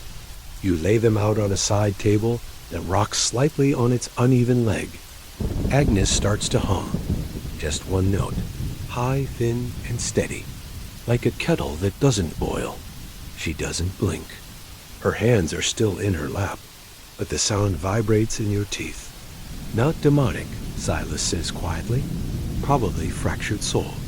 Happens sometimes with trauma. You nod like you understand. You don't, but it's better than asking questions that would lead to lectures involving Aristotle, Galen, and at least 3 diagrams. He begins the prayers, Latin, smooth and low. You light the candles. One goes out immediately. You try again. The flame fights you, loses. You pretend not to notice. In some households, children were kept from mirrors at night to avoid reflection confusion, the Victorian belief that the soul, if startled, might mistake its mirror image for an intruder and flee the body entirely. Scholars still debate whether this was genuine folklore or just a way to make bedtime less fun. Agnes turns her head toward you. Slowly, the humming stops. You drop the bell. Clang. Silas doesn't react. He continues chanting, now moving in a slow circle around the bed. The mother clutches a rosary so hard it snaps, beads scattering like marbles. Agnes blinks. Her mouth opens, but instead of a voice, you hear laughter. Your own, not hers. But you're not laughing. The room grows colder. The candle flames lean away from the girl. Don't engage, Silas says sharply. Assist, don't interpret. This is his number 1 rule. You are the assistant, not the analyst, not the philosopher. You are at best a functional piece of furniture, at worst a liability with shoes. Still, it's hard not to notice that Agnes is now weeping without tears. Her face contorts, but no moisture escapes.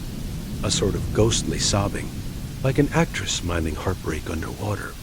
Outside, a clock strikes the hour 5 long metallic chimes. It's 10 p.m., though you're fairly certain time has loosened its grip on this house. The ritual ends for now. Agnes slumps forward, asleep or pretending. Her mother sobs, real tears this time. Silas sighs deeply, the way only middle-aged men in starched collars can. You gather the tools, carefully, silently. Victorian exorcists sometimes traveled with mirrors, covered in black velvet, believing that reflected sin could rebound during a rite and land in their own soul. No one tells you whether that's a metaphor or an actual occupational hazard. It doesn't matter. You still flinch every time you pass a mirror. Silas heads downstairs. You follow, glad to leave the room, but already knowing you'll be back. Spirits like this don't leave politely. At the bottom of the stairs, the parlor looks smaller than before. The mother offers weak tea and weaker thanks. Same time next week? Silas asks gently. She nods. Of course she does. The fog hasn't lifted. If anything, it's gotten thicker, folding itself between buildings, like an extra blanket no one asked for. The kind of night where even sound feels muffled, like it's wrapped in wool. You step back out into the street with the same feeling you get when a church door shuts behind you. Not relief, exactly, but distance from something that wants to be closer. Silas doesn't speak for several blocks. His breath fogs in the cold air, and yours does too, though you're slightly out of sync like two poorly tuned bellows in a dusty organ loft. The bag is heavier now, which should be impossible since nothing new went in. But it always feels that way after a visit. Heavier, wetter, a little more sentient. He finally breaks the silence. "We'll stop by the apothecary on Basil Street," he says, like it's a treat. It's not. Basil Street, for the record, is not known for its charm. Even in the 1860s, it was the kind of place where gaslights seemed to die quicker, where horses shied from invisible things, and where every shop looked like it was trying not to exist. The apothecary is wedged between a pawnbroker and something that may or may not be a taxidermist. It's hard to tell, since all the animals in the window are missing their eyes. Inside, it smells like overripe figs and vinegar. A bell chimes with a tone that suggests it hasn't been tuned since Henry VIII was single. The walls are lined with drawers labeled in Latin and dust. You have no idea what's in most of them, though you're reasonably sure at least one contains powdered mole teeth. The Victorian era loved powdered animal parts. For health. The apothecary himself is a small man with enormous eyebrows and a voice like a crumpled newspaper. He recognizes Silas instantly. "Ah, more tincture?" he asks, reaching beneath the counter before an answer is given. "It's always tincture." "Make it double," Silas replies, as if ordering a drink.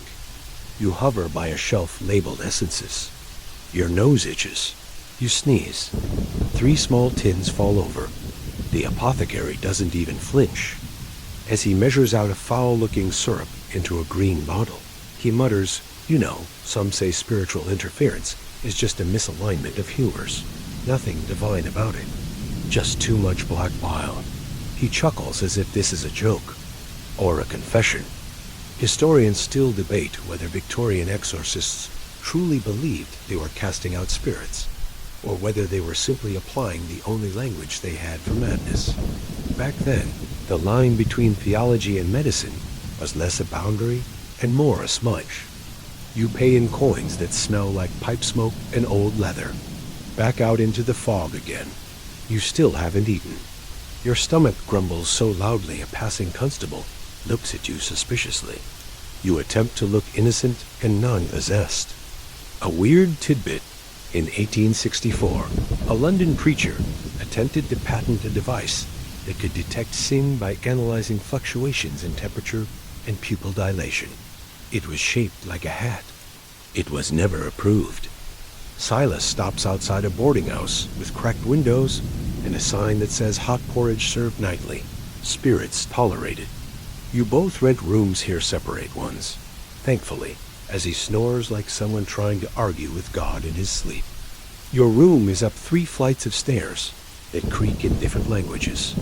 The wallpaper is floral in theory, but in practice it resembles a mildew-themed Rorschach test. You light a candle. The flame sputters, then settles. It smells faintly of pig fat. You remove your boots, your coat, your dignity. The bag goes under the bed. You always regret that. There's something about these quiet moments between calls that makes your skin crawl, not because of ghosts, but because the quiet means someone, somewhere, is about to scream again, and you'll be sent to listen. The morning arrives like a grumpy landlord loud, unwanted, and far too bright. Your candle's burned itself into a wax puddle. Your back hurts from the lumpy mattress, and at some point in the night, the bag under your bed seems to have inched slightly closer. You decide not to investigate. Downstairs, the common room of the boarding house is already full of steam and arguments. Men argue about politics, women argue about rent, and everyone argues about the toast. You sit at the corner table near the stove and accept a bowl of porridge with a piece of shoe leather floating in it. Not really. But close. Silas appears, still wearing his coat, which he claims he never removes in case of spontaneous spiritual summons. He sits, downs a cup of lukewarm tea in one gulp, and says, "Another case." You nod, mouth full of glue-like oats. "Farthing Lane," he continues. "They say it's not a possession this time. Possibly a cursed object." Oh, good. Victorians adored cursed objects. Hairbrushes, combs, teaspoons, pillows. Even a hat stand once caused 3 people to lose their memory of the month of June. Or so they claimed. A popular pamphlet in 1871 listed over 40 household items that might harbor residual malice. Spoiler, it included wallpaper. You gather your things again. The bag is heavier still. You briefly consider leaving it behind, but you know better. That bag is part of your silhouette now. Farthing Lane is west, near the edge of the city's respectable parts. That liminal strip where respectable lace-curtain houses start to wrinkle, and the air changes from mint to mustard. The house is tall and narrow, with a widow's walk on top and curtains that haven't moved in a decade. A maid greets you. She's pale, twitchy, and speaks in sentence fragments. It's the mirror, drawing room. Won't stop. Silas does not ask follow-ups. He strides in. You follow.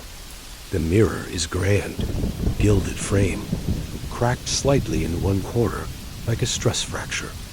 It reflects everything except you, which is rude. Any symptoms? Silas asks the maid, who now clutches a lavender satchel like it's a holy relic. Cold, she says. Smells like rust. Voices in French. Ghosts with a flair for language, he murmurs. You are sent to retrieve the chalk, and the prayer for mirrored surfaces, and the salt, which is now fused to the bag with something sticky you don't want to examine. The mirror sighs. Not metaphorically, audibly, like a tired librarian. Silas sets to work. You form a salt circle around the frame. The chalk symbols make your fingertips sting. The Latin feels heavier in your mouth this time. Scholars still debate whether haunted mirrors are genuinely spiritual gateways, or just the result of Victorian, arsenic-based silvering reacting poorly to temperature shifts. In this case, it doesn't matter, because the mirror blinks. It's subtle. A shimmer, a twitch in the reflection. But you see it. The prayer ends. The mirror goes black for a full second, then snaps back to normal. The maid faints. You catch her, barely. Well, Silas says, already packing up, that ought to hold until Wednesday. You want to protest, ask questions, say something philosophical. Instead, you nod, and carry the bag back out into the fog. It starts to rain on the walk home. A soft, steady drizzle, the kind that doesn't announce itself with thunder or flare, just appears, matter-of-factly, and settles in like it's paid rent. It slides down your collar, soaks your cuffs, and works its way into the very fabric of your already tired soul. Every cobblestone is slick with reflective sheen, turning the streets into a long ribbon of warped candlelight and puddled regret. The city smells like wet coal and wet wool and wet everything. Even the air feels heavier, like the clouds are pressing down on your shoulders just enough to remind you who's really in charge here. You shuffle along behind Silas, bag in hand, the strap digging into your shoulder like it has a personal grudge. Which it might. He walks as he always does, upright, purposeful, with the arrogance of a man who believes weather exists for other people. His hat deflects the rain like a halo of indifference. You, on the other hand, are very much of this earth, soggy, squelching, and vaguely resentful of every drop. The fog hasn't lifted from last night. It's just evolved thicker now, more settled, like it's decided to become part of the architecture. Lamp posts glow like dying stars, their halos smeared and unsure. You pass shuttered shops and drawn curtains, each window watching without eyes. We'll stop by the cathedral tomorrow. Silas says eventually, his voice calm, like he's discussing weather and not spiritual residue. The new incense shipments arrived, Ethiopian myrrh, much more stable in damp climates. You nod, too tired to ask what incense stability has to do with ghost removal. Maybe it's about symbolism. Maybe it's about theatrical smoke. Maybe he just likes the smell. Honestly, after the girl who laughed in your voice last night, you're not in the mood to challenge any rituals, no matter how fragrant. Victorian clergy had an almost competitive obsession with incense. There were heated debates in certain religious circles over the purity, texture, and even smoke height of various resin blends. One rector in 1862 reportedly accused another of sacrilegiously thick vapors during a funeral. It was a whole thing. You turn on to Muse Court, where your boarding house waits like an aging ant in a moth-eaten shawl, crooked, cracked, and somehow always damp inside, even when it's not raining. Mrs. Cubbins, the landlady, is lurking behind the curtain in the front parlor as you approach. You don't see her exactly, but you feel the disapproval radiating through the window pane like spiritual Wi-Fi. The house groans as you enter, wood swelling and warping from years of weather and whispered secrets. The entryway smells like damp stone and cabbage that gave up trying to be edible 2 days ago. You hang your coat on the peg nearest the stove. It drips with an exaggerated plop that somehow feels personal. The coat is beginning to resemble seaweed. You wonder how long it takes for mildew to achieve sentience. Silas heads up the stairs without a word, probably to pray, or reorganize his vials, or, more likely, stare out a window and look important. You trudge up to your own room, the bag thumping against your leg like a sleepy dog with unresolved trauma. The wallpaper is peeling slightly more than yesterday. The roses were red once, you're fairly sure, but now they've faded into a pale, jaundiced pink that gives the impression the flowers have seen things and would rather not talk about them. You light a candle and let the tiny flame do its best. It's enough to make out the outlines of your room, the bed with its uneven mattress, the single wooden chair that's lost a battle with gravity, and a fireplace that exists purely for decoration and mild emotional manipulation. The bag goes under the bed, gently, but it thumps anyway. You freeze. Wait, nothing. You rub your eyes. You haven't eaten since yesterday morning, unless you count the soggy biscuit Silas insisted was rich with spiritual fiber.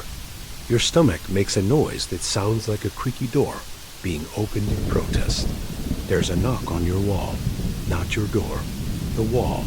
3 soft taps. You stare at it. Nothing follows. It could be the boarder in the next room, or the pipes, or the building settling in its endless, creaky disapproval. You lie down, pull the blanket over your chest, stare at the ceiling where a long crack splits the plaster like a river through a forgotten map. You try to sleep, and that's when it starts. A soft, rhythmic sound, scritch scritch, from beneath the floorboards. You lie perfectly still. The noise continues, delicate, intentional, like the tip of a nail tracing letters you can't quite read. It moves, slowly, right to left, then stops, then begins again. Victorians were weirdly obsessed with underfloor phenomena. Entire books were written about the unseen below, a mixture of theology, rats, and spiritual metaphor. One particularly ambitious pamphlet insisted that sin itself seeped down through floorboards like water, and thus basements were inherently more damned. That pamphlet was later adapted into a sermon, and tragically, a musical. The candle flickers, as if reacting to your unease. You sit up slightly, peer under the bed. Nothing but the bag. It shifts, just an inch. You lie back down immediately, as if that will help. You pull the blanket over your head, retreating into the ancient human instinct that if you can't see it, it can't possibly drag you into the spectral beyond. Outside, a carriage passes, its wheels hissing through the rain. The sound fades, replaced by silence, deep and whole. You begin to hum softly, a lullaby you don't remember learning, just something to fill the air. The scratching stops. You fall asleep eventually, not because you're safe, but because sleep wins by attrition. In the morning, everything will seem normal again, and you'll pretend it is. The morning arrives without apology. No sunrise, no bird song, just a gray smear of daylight leaking in through the curtains, like it forgot where it was supposed to be. The candle on your knitstand has burned itself into a waxy ruin, and your mouth tastes like you've been breathing in upholstery for 8 hours. Which, frankly, you have. The scratching is gone. Or maybe it was never there. Or maybe it's still happening, just pitched at a frequency your soul has learned to ignore. Either way, the room is quiet now, and that's either comforting or ominous. You sit up slowly, feeling the mattress protest beneath you like an old man with opinions about modern music. Your coat, which you hung to dry near the stove, has become stiff with damp resignation. You put it on anyway. Dignity left town weeks ago. Downstairs in the common room, a kettle screeches on the hob, while Mrs. Cubbins glares at a newspaper as though it owes her money. You nod to her politely and receive a grunt in return, a level of warmth she reserves only for those who pay rent on time and haven't yet summoned a demon indoors.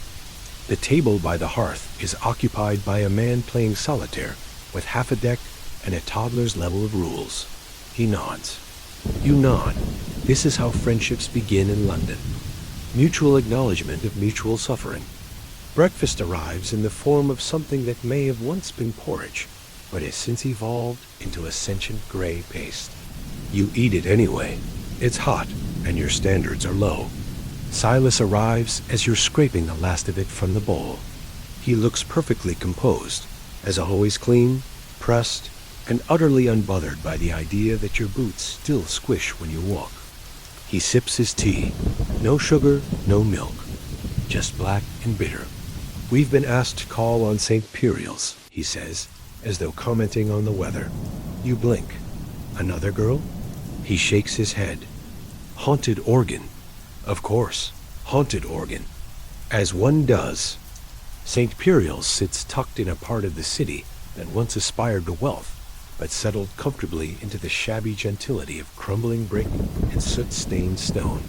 The church itself is a narrow, Gothic thing to spire, like a bony finger, windows like stained glass bruises, and a front door that groans louder than any sinner it's ever welcomed. Inside, the air is cold and dry. It smells of lemon oil, old hymnals, and generations of politely suppressed judgment. The pews creak as you pass.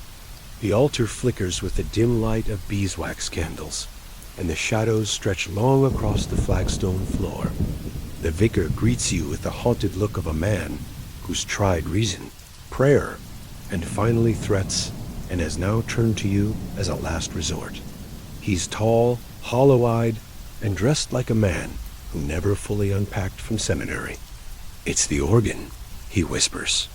It started with notes at random, then entire hymns, known at the keys. One of the choir boys said he saw a shadow with no body. He's not been back since. You nod solemnly. This is familiar territory. The unseen musician, the spectral accompanist. Nothing gets Victorian blood, moving quite like a haunted pipe organ. In the choir loft, the instrument looms like a great mechanical beast-polished wood, tarnished brass, and a forest of pipes that stretch to the ceiling in orderly menace. You approach cautiously, half expecting the keys to spring to life like teeth. The bench is empty. The keys gleam. You reach out, touch one, cold, smooth, still. And then, just as you pull your hand away, a note sounds. Middle C crisp, unmistakable. You glance at Silas. He raises one eyebrow. Well, he says, that answers that. You retrieve the salt and chalk. He begins the litany. Your fingers trace protective symbols along the edge of the organ casing. the chalk leaving behind lines that glow slightly in the candlelight. You place a single silver coin beneath the bench, an old habit from before your time, but respected nonetheless. The belief is that spirits appreciate payment, or are insulted by it. Scholars still debate the exact theology. Organ hauntings were relatively common in the 19th century. Some blamed faulty air pressure in the bellows. Others suspected gas leaks, drafts, or even mold-induced hallucinations. But then there were cases rare, uncomfortable ones, where multiple witnesses swore they'd heard music when no one was present, seen keys move, and even been struck by flying hymnals. Choirs were never paid enough. Silas finishes his prayer. The pipes hum once, softly. Then silence. For a moment, nothing moves. You both wait. The church feels heavier somehow, like it's exhaling very slowly. And then 3 notes, low and deliberate. A minor triad. The kind you only hear when someone is trying to unsettle you, or summon something. Silas walks to the console, places both hands on the lid, and says firmly, "Enough." A final note sounds. Then the keys lift. You feel the air shift. Something leaves. Spirit of music or just drama? You murmur. He shrugs. Difficult to tell the difference sometimes. The vicar thanks you profusely and offers stew in the parish kitchen. You accept, of course. You never turn down free food when you work in spiritual fieldwork. The stew is mostly parsnips and mystery meat, but it's warm and doesn't hiss, so you count it as a win. You eat at a long wooden table while rain starts up again outside, drumming lightly on the stained glass windows. Silas sips more tea and mutters something about wax candles being better conduits than gaslight. You nod like you understand. On the walk back to the boarding house, the rain grows colder. You pull your coat tighter. Silas walks ahead, umbrella-less and bone-dry as usual. You watch the city breathe fog and soot into the sky and try to remember what day it is. At your room, the wallpaper has peeled a little more. The bag is where you left it. You light a candle, settle into your chair, and stare out the window. The fog returns. It always does. And somewhere behind you, the bag shifts. Just a little. Just enough. You don't turn around. When something shifts on its own in the dark, especially something that is supposed to be lifeless, like a bag full of Exorcist supplies, you learn not to react immediately. You learn to give it time, to see whether it moves again, to pretend, at least temporarily, that it didn't happen, that nothing ever does. You focus instead on the window. Outside, the fog is gathering its strength for the night, swirling in lazy spirals between chimneys and gutters. It creeps down the alley like it's got nowhere better to be, folding into the corners of brick walls and iron drain pipes like damp lace. You sip your tea. It's mostly cold now, flavored faintly by something earthy lavender, moss, and the metallic tongue of whatever Victorian teapots are made of. Pewter, probably. Or ghosts. The candle by the window shivers slightly, casting long shadows that breathe on the wallpaper in ways wallpaper should not breathe. You try not to look at the wallpaper too often anymore. It started forming patterns you don't remember.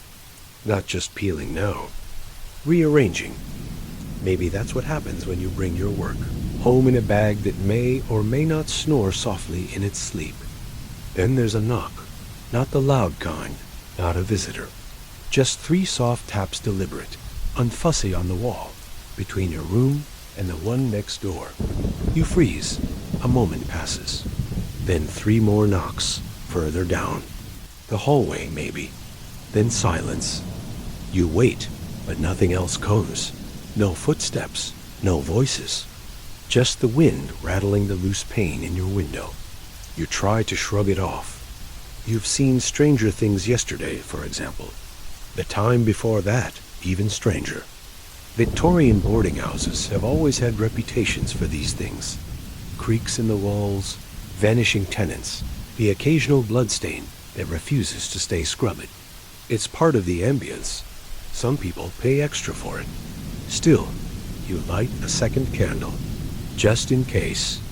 Back in the chair, you open your little brown journal, the one you've been using to record your field notes. Silas insists on the habit. Every assistant must document their encounters. It's how knowledge survives. So far, your entries mostly include things like, client kept a screaming mirror in her pantry. Bag moved again. Might be dreaming. Might be worse. Do not trust the apothecary's tea. Or his cat. Tonight's entry reads, wall knocked. Candle flickered. Bag shifted again. Very slightly. Still not screaming. Considered improvement. You close the journal with a snap. Then the bell rings. The silver bell. The one inside the bag. You stare at the bed. At the empty floor where the bag now rests like a cat in the shadows. It rings again. Once. Light and high. Almost playful. As if to say, I know you hear me. You approach cautiously. Drop to a crouch. The candle flickers harder. You lift the flap of the bag. Everything looks normal.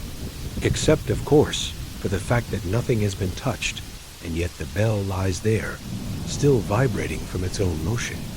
You reach in, pick it up. It's cold. Not forgotten in the attic cold. Grave soil cold. You set it down. Then very gently, you push the bag deeper under the bed.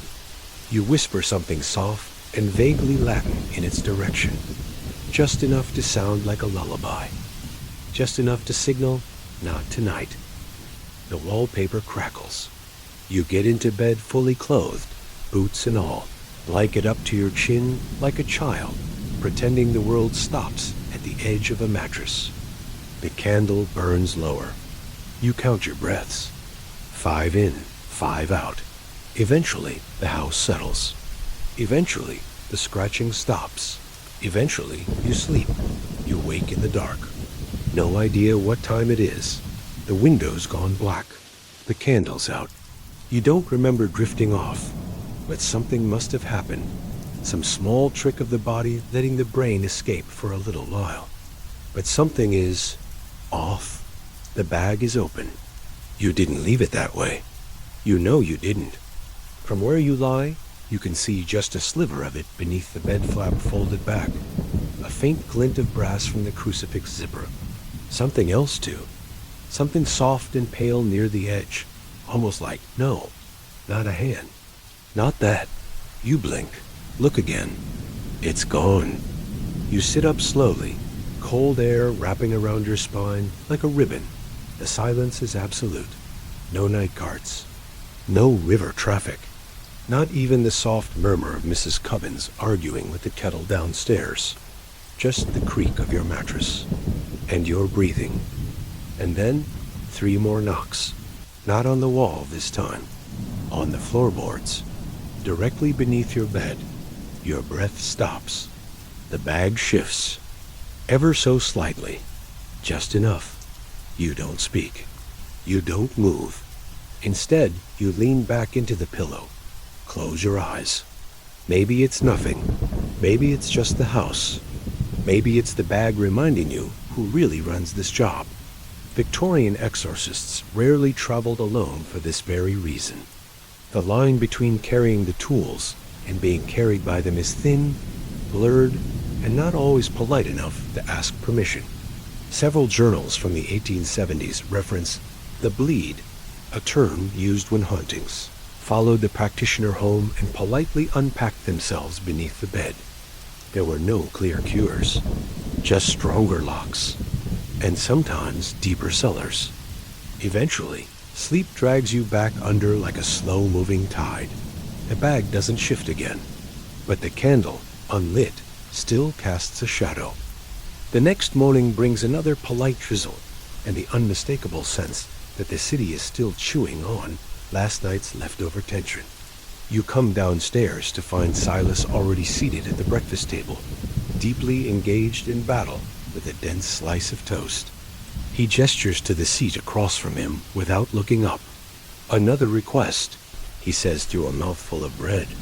Dockside, a warehouse foreman seeing things in the crates. You sit, seeing what? He shrugs. Hands, possibly eyes. Depends on who you ask. You sip your tea. It tastes slightly better today. Mrs. Cubbins must have switched from her usual blend of dusty roof moss and whatever was on sale. The warehouse is near the Thames, where fog thickens and the air smells of wet rope, coal, and economic anxiety. Ships groan at the docks, their sails slack, their crews hunched in thick coats. A few dockhands watch you approach, and then immediately pretend they didn't. The foreman meets you at the edge of a stack of crates. He looks tired in the way furniture looks tired after a flood permanently warped. It's crate 47, he mutters. Only at night. They shift, you hear things, and the rats won't go near it. Not even the blind ones. Victorian dockworkers were famously superstitious. Some believed the river itself had moods and occasionally hungers. There were rules. Never whistle at night, never count your crates aloud, and never, under any circumstances, open a box that made noises unless you were very sure you packed it. Silas climbs the stairs to the storage platform while you begin the usual preparations. Chalk marks on the floorboards, a thin line of salt around the perimeter, a candle lit and placed precisely 3 feet from the crate. You place your hand near the wood. It's warm. Silas listens. Voices, he says. Whispers. But wrong. Too many syllables. You frown. Another fractured soul? He shakes his head. Not human. That's always nice to hear before lunch. He begins a low recitation something, not quite Latin, not quite Greek, probably invented during one of his more creative university years. The crate shifts.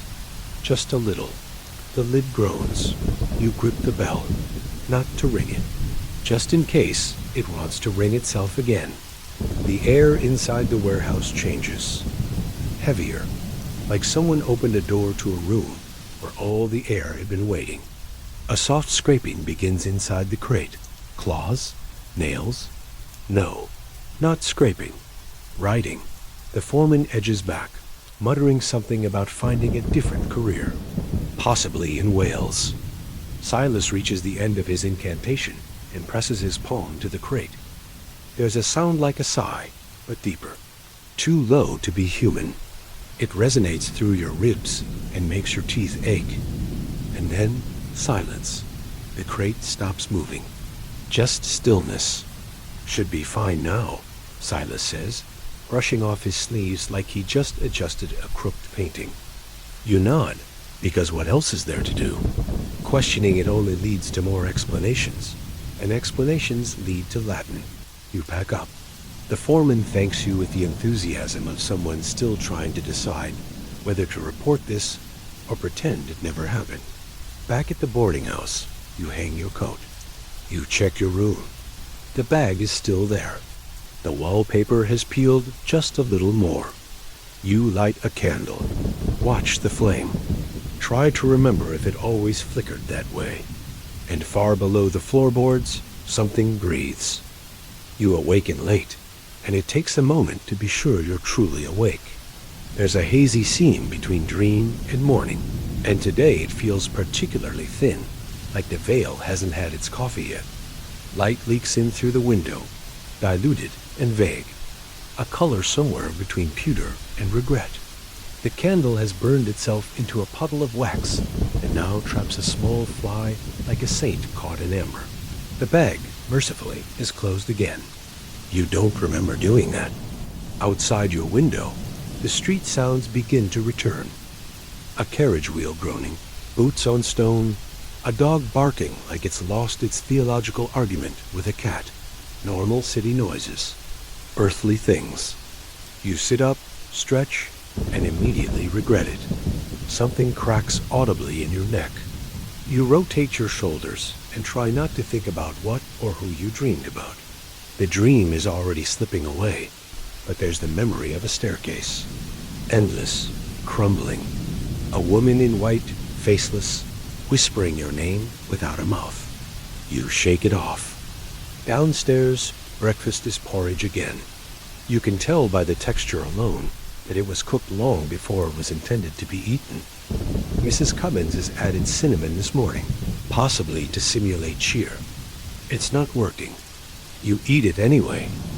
Silas joins you a few minutes later, sliding into the seat across from you, like a man who's never lost a night of sleep to supernatural bag activity. He's reading the morning's edition of the London Expositor, eyebrows raised. "Ghost at the Zoological Gardens," he says, flipping the page. "They think it's the elephant enclosure. A howling presence. White eyes. That sort of thing. You blink? An elephant ghost?" He shrugs. "Or an angry pelican. These accounts are rarely clear." You sip your tea. The cinnamon is in there too. Somehow, you decide not to question it. Silas folds the paper neatly. "We're not going to the zoo." You exhale in relief. "We're going to Briar Row." Ah, Briar Row. A long street of stone houses built with good intentions and bad drainage. The kind of place where everything smells faintly of boiled linen, and every chimney looks like it's just witnessed a murder. You pack your things. The bag doesn't protest this time, but you swear it's heavier again. Not physically, just in presence. Like someone's been storing unwanted feelings in it overnight. You arrive at number 23, narrow front, peeling paint. 2 stone cherubs above the doorway, both frowning, which feels honest. You're met at the door by a boy of about 10, who regards you with the resigned expression of someone who has seen more than he should. "She won't leave the parlor," he says. She says the mirror won't let her. You glance at Silas. "Another mirror," he murmurs. "Third one this month." Mirrors were a common problem in the 19th century. Many households kept them covered after sundown, believing reflections were portals, or at the very least, nosy. One widely circulated pamphlet in 1869 advised shrouding all looking glasses with linen upon the death of a family member to prevent the soul from being caught unprepared. It also recommended burning a pinch of thyme near the mantel to distract any lingering presences. Silas carries thyme, but rarely shares it. The parlor is dim, curtains drawn. The only light comes from the fireplace, which is trying its best, but clearly losing faith in the concept of fire. She's there, the mother, sitting rigidly on the settee, hands folded, staring into a long oval mirror above the hearth. She doesn't look at you. "Don't speak," she says. It listens. Silas nods, begins unpacking quietly. You follow suit. The mirror's glass isn't cracked, but it shimmers faintly, like oil in water. You blink, and it's gone. Blink again, and it's back. There's something off about the reflection. The room in the glass isn't quite right. One of the chairs is missing. The fireplace burns slightly differently, and the mother's reflection is smiling. She is not. Silas hands you the small copper frame of travel reliquary. St. Eustace, if you recall. Or maybe Agnes. All the saints begin to blur together after a while, like overused keys on an old piano. You hold it toward the mirror. Nothing happens. Then the room grows colder, just by a few degrees, enough that the fire's warmth no longer reaches your fingertips. The mother's reflection rises, but she doesn't. She stays seated. The smile in the glass widens. Silas murmurs a phrase in Latin that sounds like a reprimand from a disappointed schoolmaster. The mirror ripples. Briefly, the image twitches, and for half a second, you see a face beneath the mother's, a pale shape, layered in smoke. Eyes too wide, mouth too. Flat. Then it's gone. The fire flares. The cold lifts. The woman gasps as if breaking water. You drape the mirror with a sheet. Silas traces a sign with the chalk. The mother sinks back, hands shaking. Her reflection remains still, veiled. Don't uncover it for 3 days, Silas says softly, and burn juniper if the house starts to hum. She nods. You pack the reliquary. The bag thumps again as you close it, as if irritated to be involved. Outside, the fog is clearing slightly. You can almost see the river. The boy watches you go, quiet. His eyes follow the bag. You nod at him, solemnly. He nods back. Children always know. You don't speak on the walk back. Neither does Silas. The fog is light this afternoon, lifting and slow. Smoky curls as if the city is exhaling one long breath after holding it all morning. The Thames glints behind soot-stained rooftops, like something trying to remember how to shine. You keep your hands in your pockets. The bag hangs at your side, silent, but you can feel its weight more sharply now, as if it's not heavier in mass, but denser somehow, like it's storing all the unsaid things from the last 3 houses. You think about that mirror. The grin that didn't belong. The woman's breathless release, as though she'd been held underwater by her own reflection. Mirrors, Silas says at last, are dangerously underrated in terms of spiritual containment. You glance at him. Should we stop using them entirely? He snorts. You could. But then how would the Victorians know who to blame when their soup curdled or their uncle died of melancholy? You both chuckle, weakly. There's not much joy in your work, but sarcasm is sometimes a lifeline. You stop by the cathedral on the way home. Not for service, just to pick up more incense. The good kind, the Ethiopian myrrh that doesn't burn your lungs or leave streaks on your coat. The nave is mostly empty. A few parishioners drift through like paper dolls, heads bowed, shoes clapping against the ancient stone. Candles flicker on the altar. The organist plays something soft and slow. A funeral hymn, maybe. Or Batch, or both. You kneel for a moment, not out of devotion, really, but because it's quieter there. No bag, no reflection. Just cool stone and echoes. Victorian clergy argued often over the placement of silence in liturgy. Some believed pauses between prayers were invitations for the divine. Others feared those gaps might let in something else. One letter between bishops referred to silence as the most perilous ornament of the service. You light a taper. Whisper something not quite a prayer. When you return to the boarding house, Mrs. Cubbins informs you that someone left a parcel for you. She says it like it's a personal affront. It's small, brown paper, tied with twine. You open it carefully in your room. Inside is a bundle of old letters, folded, faded, and a note, found in the rectory cellar. They asked for you by name. You hold the paper. The ink is shaky, as though written by a hand either very old or very afraid. The topmost letter is addressed to someone with your last name. You didn't think you had relatives in the clergy, or at all. You set it aside. You'll deal with it later. The bag is already pulsing with anticipation, but instead, you decide to give yourself a break. You boil water, pour tea, not the kind Silas gave you, your own, something dull and earthy that reminds you of summer, when the fog retreats and ghosts go quiet. You crack the window. The wind brings in the smell of rain on brick, horses, and roasted chestnuts from the street corner.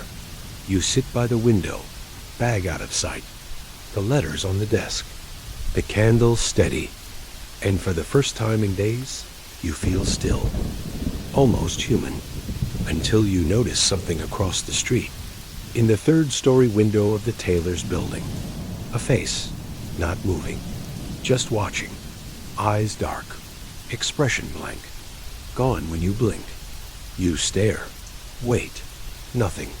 It's probably nothing. Probably. You close the window, draw the curtain, set your tea down, and then, from under your bed, the bell rings. Once, bright and clear. Then silence. As always. The bell doesn't ring again. Just that one delicate chime, like a spoon tapping porcelain in another room. It echoes slightly, as though the sound wasn't confined to your walls or your world. You wait. You listen. but the silence afterward is thicker than it was before, as if the bell took something with it. You stand, slowly. You don't want to look under the bed, but of course you do. That's your job. The bag sits right where you left it, closed, still, no sign of movement, no trace of sound, but the air near feels faintly different, cooler, somehow, weighted, as if gravity's had a quiet word with the floorboards and asked them to try a little harder. You back away cautiously. You are the assistant. You do not provoke. You observe. You endure. And right now, you go downstairs and pretend to read a newspaper. Mrs. Cubbins eyes you as you come down the steps, hands tucked tightly into your coat. She's polishing a silver tea set that hasn't served tea in years, probably. She gestures toward the table. Someone left a message for your reverend. Didn't want to stay. Said it was urgent. She slides a folded paper across the table with 2 fingers, like it might bite.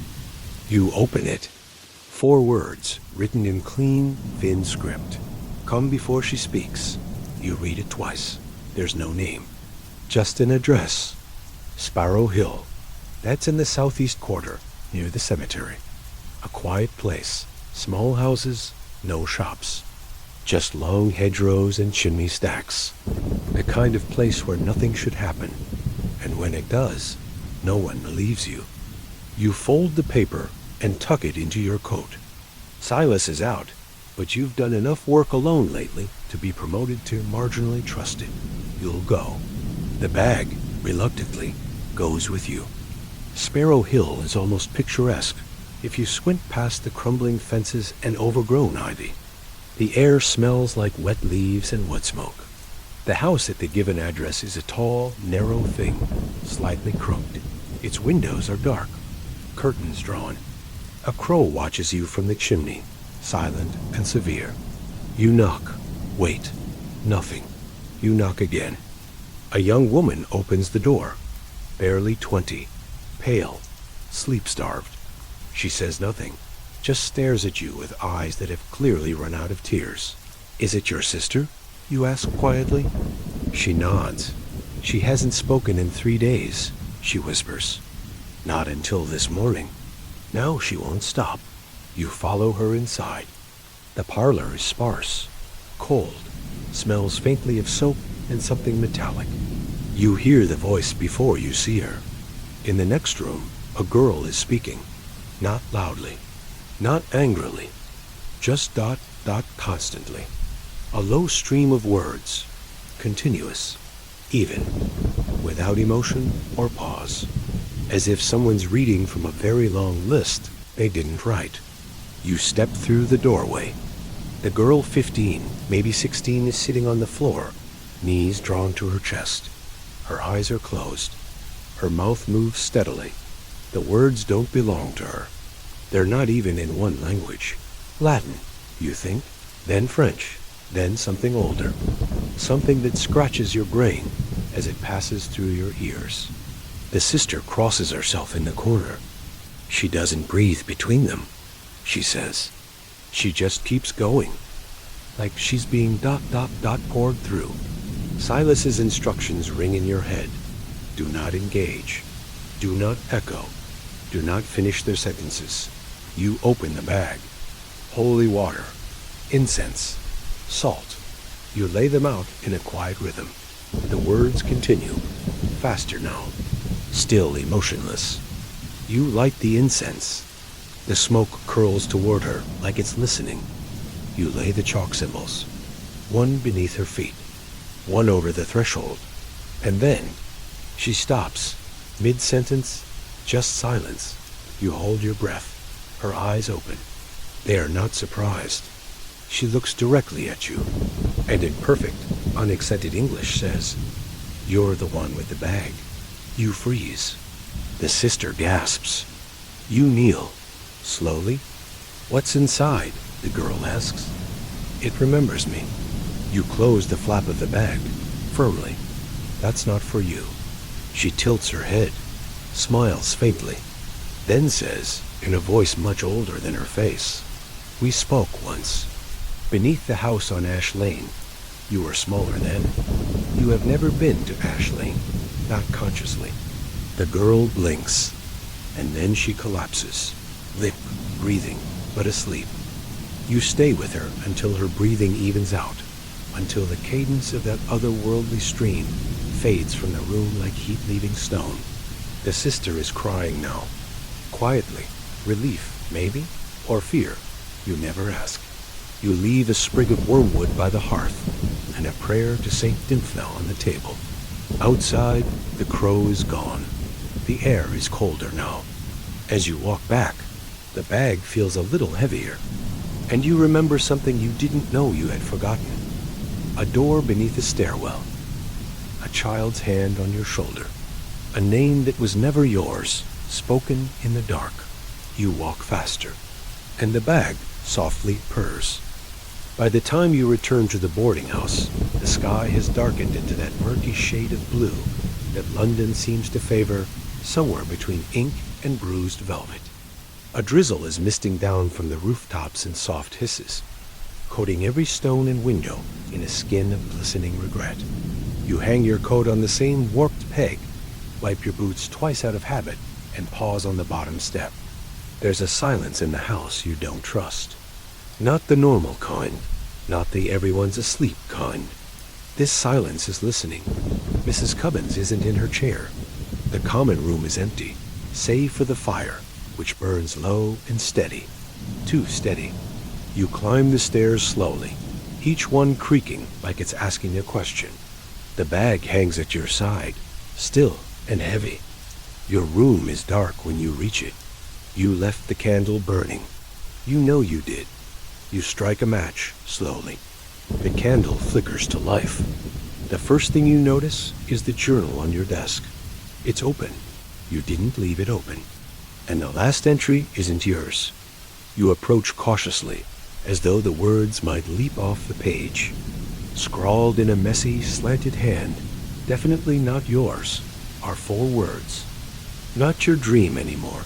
You sit, heart thudding. You flip back a few pages. Everything else is as you wrote it. Field notes, scribbles, sketches. But this wasn't here this morning. You glance at the bag. It hasn't moved, but you sense its attention. You flip the journal shut, slowly. Set it aside. You light a second candle, just to feel like you're doing something. The flame flutters, catches, and dances in a way that feels ... nervous. And then, because of course, there's a knock at the door. Not urgent, not aggressive, just intentional. You open it. Silas stands there, coat dripping, umbrella nowhere to be seen. His eyes are darker than usual. Tired, yes, but also troubled. You open the parcel, he says. You nod. The letters were addressed to me. He steps inside without asking, pulls off his gloves, sits in your chair like he's been waiting for this conversation for years. Do you know what they are? You shake your head. He leans forward, elbows on knees. They're warnings. From your predecessor. You blink. I didn't know I had a predecessor. You did. You just don't remember. That's part of the price. You sit slowly, across from him. Silas reaches into his coat pocket and produces a 5th letter, this one unopened. The envelope is yellowed, sealed with a wax emblem that looks vaguely like an eye, or a thorn, or both. He places it between you. This one's yours, but you don't have to read it. You stare at it. It stares back. What's in it? You ask. He sighs, answers, or more questions. It depends on whether the bag thinks you're ready. You glance at the bag again. It hasn't moved, but it doesn't need to. It's been very patient. Silas stands, adjusts his coat. You'll have another call in the morning. Keep the incense close. Use the copper bell this time, not the silver. You nod. He pauses in the doorway. And don't dream tonight, he says without turning. If you can help it. He leaves. You sit in silence for a long time. long enough that the candle gutters low, long enough that the fog outside thickens to the point where the window might as well be a wall. The letter waits. You don't open it. Not yet. Instead, you place it in the drawer with the journal. You slide the drawer shut. You lay down. The bag remains under the bed. You do not light a second candle, and when the dreams come, they do so politely. At first, the room is dark, but not entirely. Somewhere nearby, someone is humming. Low, familiar. It's your own voice. Only it isn't. You're back in the house on Sparrow Hill. Only it's not Sparrow Hill anymore. The wallpaper has changed. The furniture is all facing the wrong direction. And the girl in the center of the room is writing in your journal with a hand that is not hers. You try to move. Can't. The mirror reflects nothing. The bell begins to ring faintly under the bed. One note, then two, then silence again, but not sleep. Not anymore. You wake just before dawn, not with a start, not with a gasp, but slowly, like the tide withdrawing from a flooded room. Your eyes open into the gray hush of pre-morning, that soft hour when nothing dares to exist too loudly. The candle has long since gone out. The window glass is silvered with condensation. Outside, the city stirs, but distantly, like it's trying not to wake you just yet. You lie still, listening. No bell, no humming. Only the sound of your own breath, steady and cautious, like it's waiting to be told what comes next. The envelope remains in the drawer. You haven't opened it. Not because you've forgotten. Oh no, it's the opposite. You've remembered too well. Your hand itches toward it now and then, like muscle memory trying to scratch an old scar. Instead, you reach for your journal. It's closed, still warm from the dreams.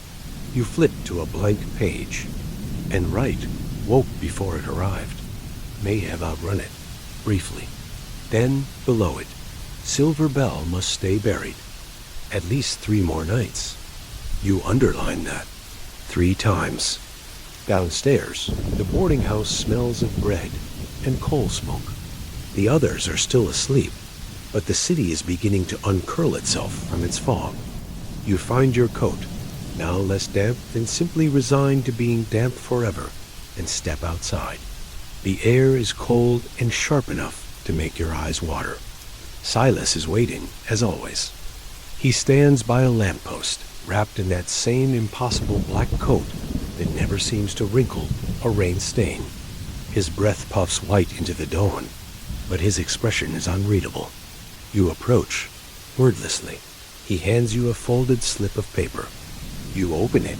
Northcote Street. Basement shop. They say it breathes. Of course it does. Northcote Street is one of those little corners of London that appears on no maps and in no guidebooks, but always seems to be there when you need it. Or when it needs you. The cobblestones are cracked and uneven. The buildings lean forward, as if conspiring. You find the address quickly. No, 17 and a half. A basement storefront beneath what looks like a hat repairer, though the window displays only dust and one disturbingly jaunty top hat. The basement door is ajar. Of course it is. You descend the narrow steps slowly, boots slipping slightly on moss-slick stone. There's no sound except your own breathing. And yes, there it is, breathing. Not human, not mechanical, just space, expanding and contracting. A long, quiet rhythm, as if the room has lungs and a vague sense of melancholy. You step inside. It's dark, not pitch, but dim enough that corners vanish. Shelves line the walls, filled with books that have no titles, jars of feathers, and small carvings made from stone too black to reflect light. A single oil lamp flickers on the counter, and behind that counter, a woman sits, middle-aged, pale, calm. She nods as you enter, doesn't stand. You're late, she says. It already spoke once. What did it say? She shrugs. Didn't use words. You follow her gaze to the back of the shop. There, behind a curtain of beaded glass, stands a mirror. Not a large one. Waist-high, oval. The frame is wood, dark and plain, but the mirror is fogged from the inside, and it moves, just a little, as if a hand is pressed gently to the other side, tracing. You don't step closer yet. You don't need to. You know this kind of haunting. It's called a resonant surface. It doesn't show reflections. It shows intention, desire, memory. If you're unlucky, it shows all three. Silas kneels beside the curtain, opening the bag. He lays out the usual: salt, chalk, the candelabra with 3 stubs of beeswax, and the copper bell. You light the candles.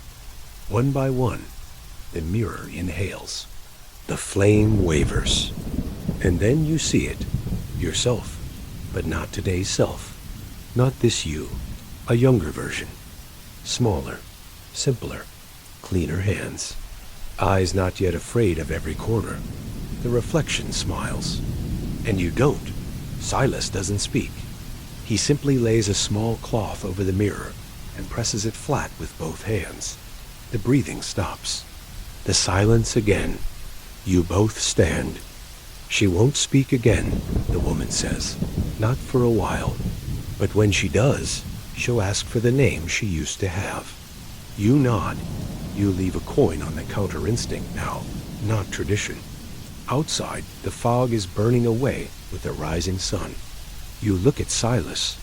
Was that meant for me, you ask? He doesn't answer. Just smiles, briefly, sadly. Everything's meant for someone, he says. Back at the boarding house, the envelope is still in the drawer, but the wax seal is cracked. You didn't do that. And inside? Nothing. Just a folded sheet of paper, blank, until you hold it to the candlelight. Then faintly ink rises like mist on glass. 3 lines, barely legible. You have seen the window. Now you must open the door. It will not knock again. You sit back, stare at the page. Outside, the bells of St. Periel's begin to ring. And in the space under your bed, something shifts softly, as if rising to its feet. You don't move for a long time. The candle flickers beside you. Flame leans so far. It looks like it might walk off the wick. The letter rests in your lap, its faint writing already fading again into nothing under the soft glow. You touch the edge of the page. It's warmer than it should be, like it remembers being touched before, like it remembers you, even if you don't remember it. You have seen the window. Now you must open the door. It will not knock again. You whisper the words once, just to hear how they sound aloud. They sound true. You place the letter back in the drawer, but it resists slightly, like it doesn't want to go. The paper flexes against your fingers, as if trying to remain in view. You close the drawer anyway. The bag shifts beneath your bed, not loudly, not dramatically, just enough to make you feel like you've lost a vote. You find Silas in the church, not praying, just standing at the altar with his hands behind his back, as if inspecting the concept of holiness like a critic at a gallery. The stained glass window above him casts fractured colors on his face, blue across the brow, red down the cheek, like divine bruises. He doesn't turn as you enter. I opened the letter, you say quietly. I know, he replies. You always do. You step into the aisle. The pews creak softly under old ghosts. The nave smells of beeswax, stone, and something older burnt myrrh, maybe, with a memory of breath. What does it mean? You ask. The door, he says. It's not a place. Not exactly. It's a moment, a passage. You won't find it on a map, but it will find you when it's ready. Is it dangerous? All doors are, he says, especially the ones that don't knock. He finally turns to face you. For once, he looks tired. Not the surface-level fatigue of too little sleep and too much fog, but something deeper, worn, threadbare at the edges. "You should rest," he says. "Tonight will be difficult." You nod. You don't ask how he knows. You leave the church and wander for a while. Past the Thames, which is swollen and slow under the gray sky. Past the lamplighters preparing for dusk. Past a street performer playing a hurdy-gurdy with a blindfold over his eyes and a sign that says, "Play to keep them asleep." The city hums beneath your boots. Not loudly, just a constant vibration, like someone whispering below cobblestones. You pass a house you don't remember passing before, though the cat in the window looks familiar. You turn down an alley that leads to another, and another, until you're not quite sure which direction is home. Eventually, you stop walking. You stand in front of a door. Not your door. Not a client's. Just a door, black wood, iron hinges. No handle. It's built into the side of a wall that should lead nowhere. And it breathes. Not with sound, but with presence. You feel it in your ribs. It doesn't knock. It waits. You don't open it. Not yet. You back away. You turn around. And somehow, the boarding house is 2 streets over. That night, you don't eat. You don't light the candle. You sit in your chair by the window, curtains drawn, listening to the bag breathe beneath your bed and wondering what waits on the other side of the dream. When sleep comes, it does not knock. It enters through the ceiling. It presses into your chest. And suddenly, you are not in your room. You are standing in a narrow corridor with walls made of stone and fog. There is a door ahead of you. You recognize it because it has your name carved into the frame. Not your current name. The other one. The one you've never spoken aloud. The bag is in your hand. The key is in your pocket. And the door? It begins to open, not toward you, but inward, as if whatever is on the other side has been waiting a very, very long time. You do not wake. Not yet. The door opens slowly, soundlessly, like the room beyond doesn't want to startle you. Or perhaps like it already knows you won't run. Beyond the threshold is not a room, not a basement, not any architecture your waking mind could sketch. It is a vast space, but not empty, not dark, not even cold. It is full of whispers. They hum just above the threshold of understanding, a chorus of unfinished thoughts murmuring in languages no longer spoken, if they ever were. The air is still, but it feels like it's watching. You step forward, 1 foot, and the next. Inside, the floor feels soft, like walking across layers of soot or ancient velvet. The space moves as you move, walls folding and unfolding in silence, shapes rearranging themselves with dream logic. You look over your shoulder. The door is gone. But of course it is. The bag still hangs at your side, its weight no longer burdensome. It is almost familiar now, like an old scar or a name you stopped using. As if the thing inside, it recognizes where you are. In the center of the shifting room is a table, carved from dark wood, impossibly smooth. On it sits a mirror-small oval and very still. You approach. Your reflection meets your gaze and speaks, not aloud, not with lips, but inside your mind. You are not the first. Your hands grip the table. The mirror's surface shimmers, not like water, but like smoke trapped beneath glass. You carried the bag before. You left it behind. But it followed. You shake your head. No, you say aloud, though your voice sounds smallier. I was given the bag. You were given back the bag. You look down. The brass clasp glints. You've always been the assistant. You say nothing. The mirror clouds. A figure appears. Not you, but wearing your coat, carrying your bag, walking down a street that no longer exists. Then another, and again. All of them versions of you. Not exact, not identical, but close enough. You understand now. The assistant has many faces, but the burden is always the same. You wake sitting upright in the chair. Your candle is still unlit. Your coat is still on, and the bag is open, the flap folded neatly back. Inside, the contents have rearranged themselves. You don't touch anything, just stare for a long time. Then you rise. You light the candle. Slowly, the flame flickers once, twice, then steadies. Outside the window, the street is quiet. Too quiet. Then soft footsteps. A knock at the front door downstairs. You already know Silas won't answer it. He's not here. He won't be here. Not anymore. You go down, open the door. A woman stands on the step, eyes rimmed with red, clothes mismatched. She speaks with a voice you already know. They said you could help. You nod once. Gesture her inside. She carries no bag, just fear. You carry yours now without hesitation, because now you understand. You are the door. You are the threshold.